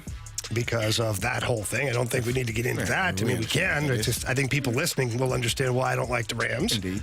And I'd love to see the Lions just pound the snot out of them so that Stan Kroenke in that $3 haircut can sit there and cry himself to sleep. All right? Yeah. But there's also more drama to it. Is Matthew Stafford and Jared Goff playing their former teams in a relevant game? There's a lot of storylines here. Yeah, there are. And I think, the Lions have been the better team all season long in comparison for this game. They are a really good football team, led by a really, really good head coach, a guy that is tough, hard-nosed. His first press conference, he's talking about biting kneecaps, and people are like, this guy's crazy. But I thought when he said he wanted real lions on the sidelines, I thought that was the best. But then to go out and be that, his team is that. They are tough football players, and they get after it. And so I really like what the Detroit Lions have done all year. They are a great story. The story of Jared Goff and Matthew Stafford playing against their former teams is a great story. I agree with you. I think the Lions are going to win this game. I think they're the better team. And, I mean, they're favored by 3 right now. I think it will be high. I think it will end up being a bigger deficit than that. Okay, so we're gonna repeat our formation from earlier. All right. You like what I did there? I did. Good job. Yes, sir. If the Rams win, how do they do it? If the Rams win, oh, man. Really? Because Sean McVay is a Super Bowl champion coach. Matthew Stafford is a Super Bowl quarterback. So if the Rams win, how did it happen? If the Rams win, that would mean to me that the Detroit Lions forgot that Puka Nacua was on the field and Cooper Kupp. And now Cooper Kupp probably has gotten lost in the Puka Nacua mania. Like, he's had an outstanding season. They will have to make sure, the Lions being they will have to make sure they cover those guys and keep them from stretching the field and making big plays down the field. I don't really concern myself with Matthew Stafford turning the ball over in regards to some of the other quarterbacks that he had 11 interceptions this season, but I don't look at him as a heavy turnover type of quarterback. I think he does a really good job of taking care of the football. If the Rams win this game, Puka Nacua went off and Cooper Kupp went off. And then Kyron Williams had a pretty good day as well. So that, to me, would be the recipe for the Rams. And Aaron Donald, you probably should block him. If the Detroit Lions do not protect their quarterback, if Aaron Donald is in the backfield causing havoc for Montgomery and for Jahmyr Gibbs, disrupting plays, creating penetration, and that defensive line is getting after the quarterback, it's going to be a long day for the Lions, and that's how they win that game. Oh, Sean McVay is the best playbook. There it is. All right, so he's got a good playbook. If we look at the Lions, how do they win? What do they do? They're going to create mismatches, and so I guess we don't know the status of Sam Laporta. We still don't know whether he's going to play or not. That's a big deal. I thought he was much more hurt than I haven't heard anything. So I think that's great news for the Detroit Lions. the Detroit Lions win because they have better offensive weapons. They are star-studded at pretty much every position. They got guys, Amon-Ra St. Brown, you got Jahmyr Gibbs and David Montgomery, a two-headed backfield. You got Laporta, who I just talked about. You got Jamison Williams, who can stretch the field. They have a lot of talent on that Detroit Lions side. And then you got Aiden Hutchinson on the other side. They can get after the quarterback, and they do a really good job with that. So the Detroit Lions win by just being who they are, being the better team, getting their playmakers the football in space. We talked about Ben Johnson, potential head coaching candidate for multiple teams this offseason. They are the better team. And offensively, they can expose you because when you have that much talent, it's easy. We talked about the Kansas City Chiefs. What makes them easy to beat is because they got two guys that you have to worry about. Really, one and a half. Rashee Rice is the half. Travis Kelce is the one. Yeah. The Detroit Lions have too many guys that you have to allocate eyeballs to and know where they are at all times, because if you lose them, it's going to be 6. And so they're just really explosive offensively, and defensively they do a good enough job to get after the quarterback when they need to. We talked earlier this week about Michael Penix Jr. and his draft stock because of how he played in the national championship game. Could you see Ben Johnson's head coaching stock go down if they do have a bad game offensively? I don't think so. I mean, that's a good question though, because this Rams team doesn't scare you defensively, other than that madman in the middle that just is a one-man wrecking crew that doesn't worry about anything. Other than that, they don't scare you. So I can see why that would be a question. But this Lions team has had such a great season. Amon-Ra St. Brown was an all-pro. Like, they have done a fantastic job. They drafted Jahmyr Gibbs and Sam Laporta. They are outstanding offensively. I love what they do. So I don't think that would ruin, any notion of him being a head coach or a great play caller. How much will in-game coaching decisions impact this game? And you know what I'm talking about. Yeah, because we talked about it. Because your guy you want to drink 100 beers with, that'll carry you about it. He might have a beer or two before the game and say, to hell with it, go for it on 4th down for the 5th time. 4th and 20 from our own 15. Let's go. Yeah, that could be trouble. The guy who continued to try for the 2-pointer 3 times in. You might be the 2 seed if you'd have just kicked the extra point. Who knows? That's problematic. It is. I know. That's why I asked you. That is. And so Sean McVay, has won a Super Bowl. He does also have a little bit of that in him, but I think he's more under control than he was. Super Bowl, he's been won one. He has a little bit more to him than what Dan Campbell has. That would be a concern. I hope Dan Campbell learned from that. I don't know if it was a mistake. It was, your team is like, yeah, let's do it. Okay, but after the 3rd time, man, you got to tame the players. You got to tap them on the show. Hey, coach. Yeah. Kick the extra point. That is a concern that we know Dan Campbell's going to go for it on 4th down. At some point, it's going to be awkward, and he's going to do it. Bet it, because he's doing it. I guarantee it. It's just going to happen. It's who he is. It depends on the circumstance and the situation. Hopefully, it's not a situation that puts them in a bad position and allows points from the Los Angeles Rams. Well, it's going to be interesting to see how all of that shakes out. It's going to be a lot of fun this weekend, a lot of football to watch, a lot of great games, a lot of interesting scenarios that are going to play out, and we'll have a lot to talk about certainly on Monday for sure. It's time for biggest question of the day. We'll get into that next here on 101 ESPN.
101 ESPN Sports Center. I'm Andrew Marsh. It's time for a Sports Center update. Brought to you by Saliga Heating and Cooling. The Blues took down the Rangers last night 5-2. They'll be back in action tomorrow, taking on the Boston Bruins. Pregame starts at 6. Puck drop is at 7. And you can catch all the action right here on 101 ESPN. Justin Faulk has been activated from the IR. What will this decor look like moving forward? We talked about that earlier today, along with many other conversations that we had right here on the Fast Lane. If you missed anything from today's show, make sure you go to 101ESPN.com or check out the free 101 mobile app. Go to the podcast page. You'll find all of our interviews and full shows there. It's all brought to you by Dobbs Tire and Auto Centers. We have our biggest question of the day coming up next. I'm Andrew Marsh, and the Sports Center update is brought to you by Saliga Heating and Cooling, the independent American Standard heating and air conditioning dealer.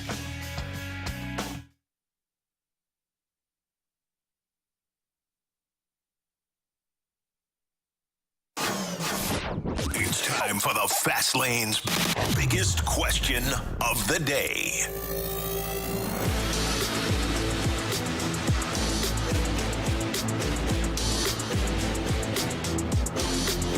Welcome back to the Fast Lane. It's 101 ESPN. It is 5:34.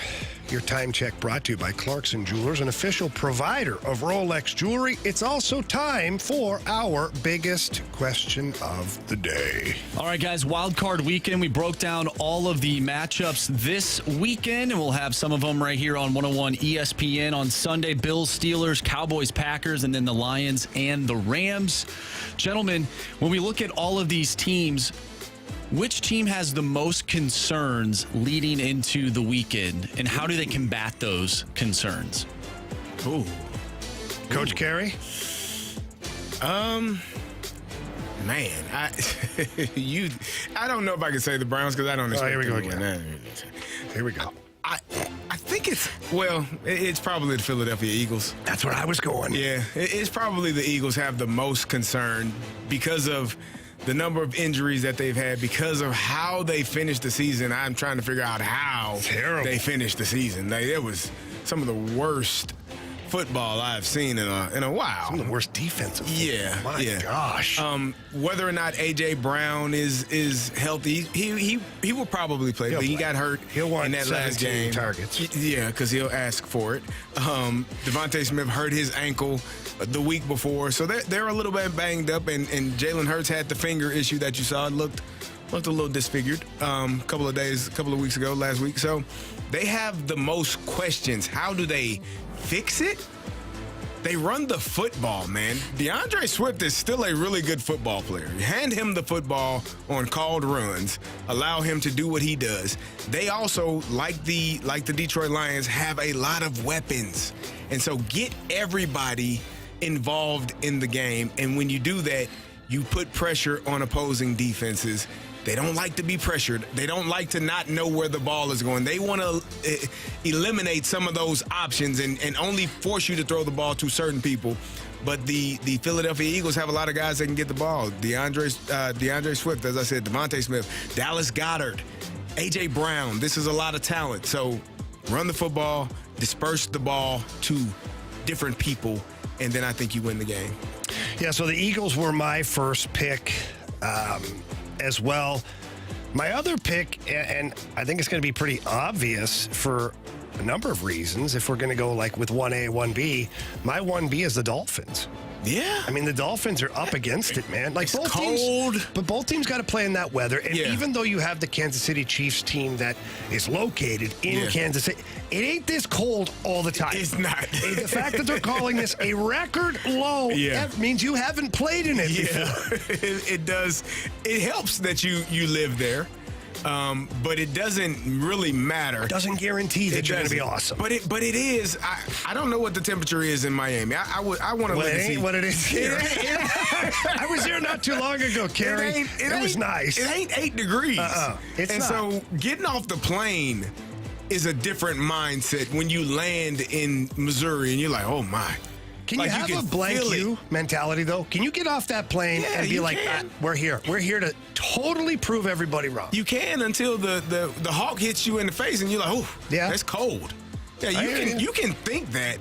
But if you allow the outside factors to become part of why you do not take care of the football, or why you do not decide to block this defensive end that's rushing hard, or why you do not decide to cover this, it can happen. Can't it affect the Chiefs, though, just as much? Because hear me out, okay?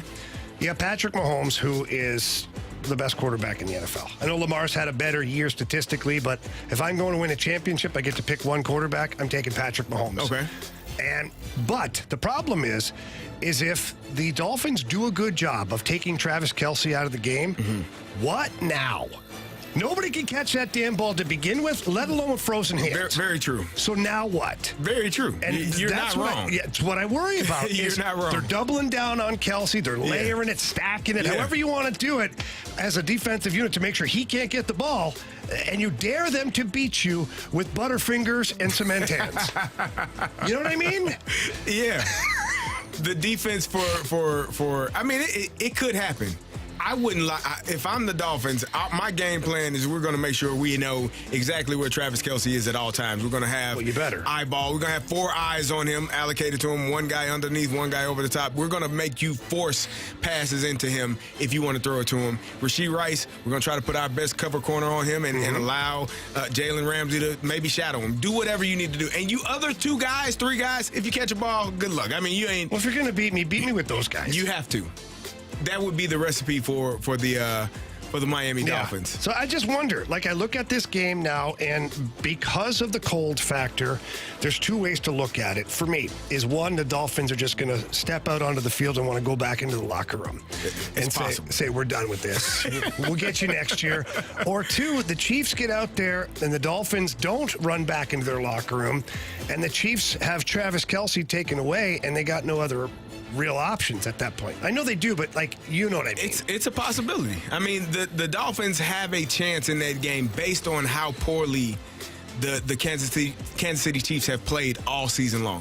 Kansas City has put themselves in this position because they couldn't catch footballs. They just weren't explosive enough. And a lot of that, I talked about it earlier this year.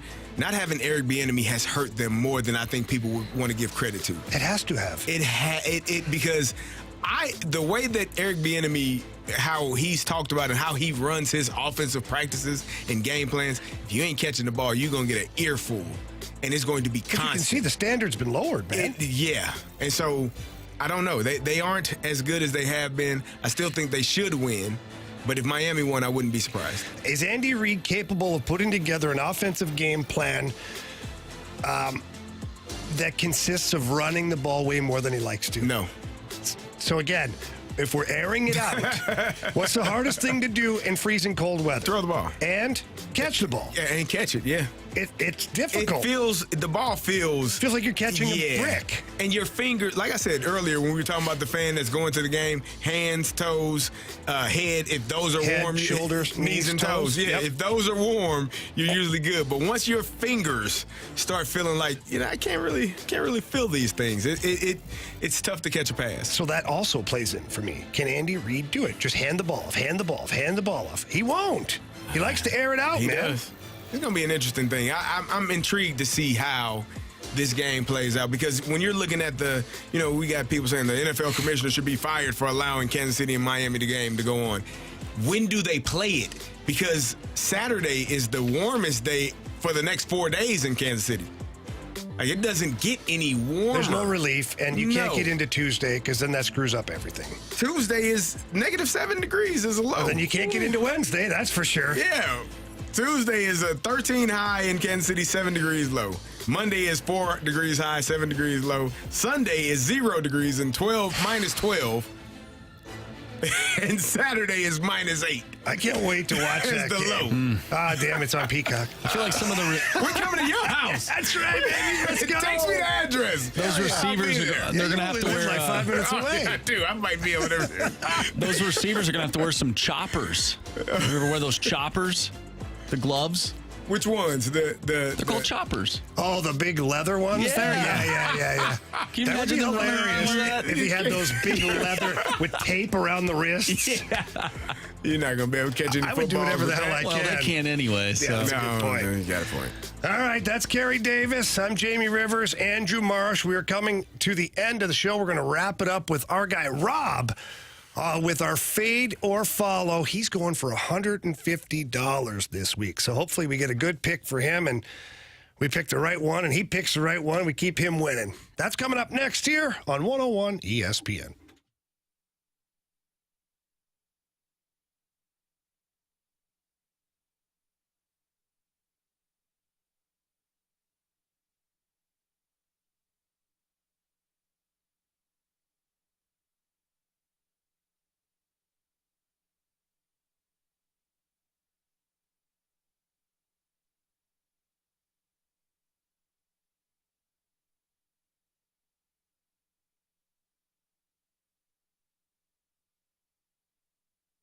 There are a lot of people out there that have a lot of debt. They've got tons of credit card debt, and they don't know how to refinance some things and negotiate it down, and it just keeps getting worse and worse. It kind of feels like quicksand. Call my guy Stewie at Stewart's American Mortgage Corporation. There's so many things that Stewie can do to help you. When it comes to debt consolidation, he has great ideas available for everybody who gives him a call. And if you're purchasing a home, he's got fantastic programs available. His number one program, his creation, the Bagel Loan, is where you borrow $200,000 or more, and there's no underwriting fees, no appraisal fees, no title fees, no lender fees, and no closing costs. It's a fantastic program, and Stewie's got that for you. And Stewie, too, he loves getting all of our listeners to the closing table, and he loves saving everybody money. So please give him a call on his personal cell phone number. That number, 314-324-4440. Again, 314-324-4440. Give him a call, shoot him a text. Doesn't matter if it's weekend or nights. Stewie's there for you. I promise you that. And if you can't remember the number, just Google the Bagel Loan. NMLS number 226715.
It's time for FanDuel Fade or Follow on the Fast Lane. Brought to you by FanDuel Sportsbook. Make every moment more. Everyone follow us. No fade. Money, money, money, money, money, money.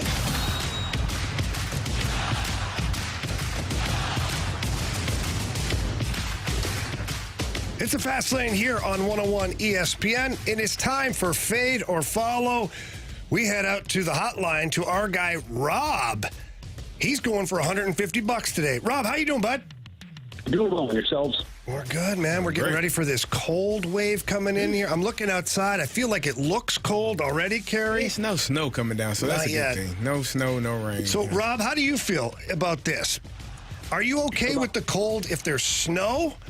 Because I feel like at least there's a payoff if there's snow. Otherwise, I just feel like I'm miserable. Absolutely. I think if you live in the Midwest, you got to say cold is okay with snow. Otherwise, it's just terrible. It's boring, and it's just uncomfortable. Carey doesn't seem to agree. I'm gonna be in the house this weekend. I have no. What do you care? That's okay. I was planning on going out of town. The weather put different plans together for me, so. And now you're going to Jamie's house to watch a football game. Yeah, because he has Peacock. I'm not paying for it. All right, Rob. $150 helps the party out, and our guy Marshy, he's got our play here. He did some research. He's got some numbers to support it. He's dialed in. Marshy, go ahead. All right, so we're looking at the Blues versus Bruins tomorrow night. The last 5 matchups, 3 of the 5, it has hit the under. The under is hit. 6.5 is the under. In 1 of those 5, it pushed at 6. And then the last matchup, it went over. We are going to take Blues Bruins under 6.5 goals tomorrow night. Are you fading or following us? You're going to take under 6.5? Under 6.5. Ooh. Yeah, I'll take the under. I'll follow you. There you go. I like it because I was thinking, too, that if the Blues are going to win the game tomorrow night, it has to be under. They can't get into offense versus offense out there. They got to be shutting them down. Rough game. Yeah. But you don't think that the power play is going to carry into a nice solid 6-goal victory? Well, I'd like the power play to just score 1 goal every now and then. It's good, you know. I know they overachieved. I didn't hope they didn't waste one. You know, okay. Just saying. All right, Rob. Good luck, buddy. Hope you cash in on the under and stay warm this weekend. Absolutely. Same to you, fellas. We'll hopefully talk to you next Friday. You got it, buddy. Thank you very much. All right, that was Rob. He's our Fade or Follow guy. Also, if you missed anything today, you can download the podcast over at 101ESPN.com or off the 101 ESPN mobile app. All of that brought to you by Dobbs Tire and Auto. We talked a lot about the Blues last night, their success with Jordan Kyrou, Jordan Binnington. We also talked Justin Faulk, his return, and what that does to the Blues blue line. We previewed and talked about every single NFL game that is on the schedule for this weekend. We talked about some teams in the NFL that might be the quickest ones to bounce back. We had Six Pack, we had What's Trending, we had some laughs. And you can find all that again, of course, on the 101 ESPN app or 101ESPN.com. All right, it's time for our Bet the Board here. Marshy, hit it. Bet the board.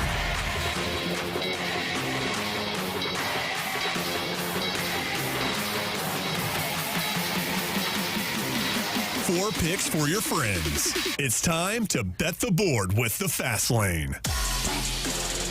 All right, it's time for Bet the Board.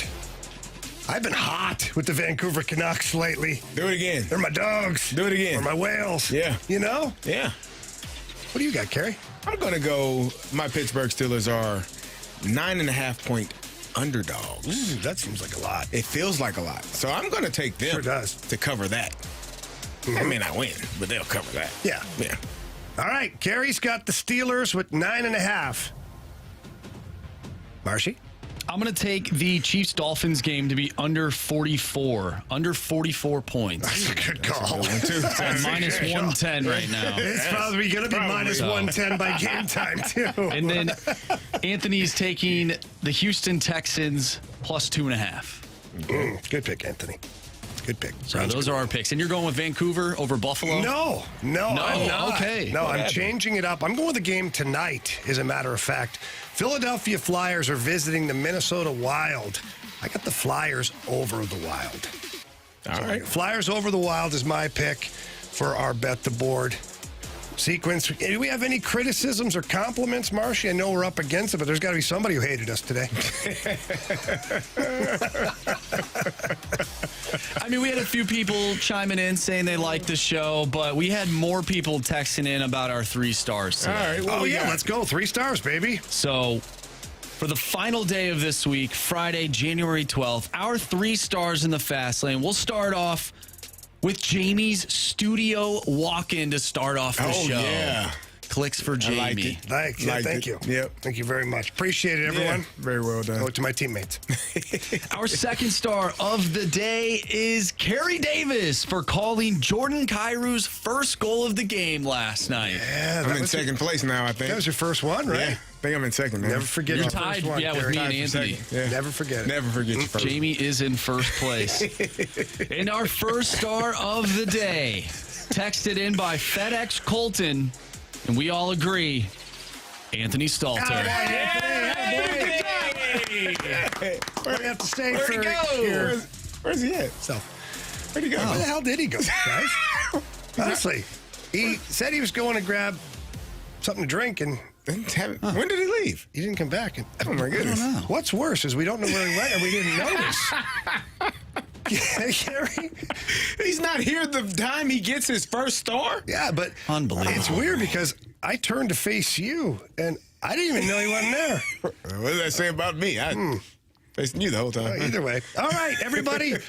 We're the Fast Lane. Got lots of football to watch this weekend. It's going to be freezing cold out there, so please stay warm, be safe, take care of each other, and have a great weekend. See ya!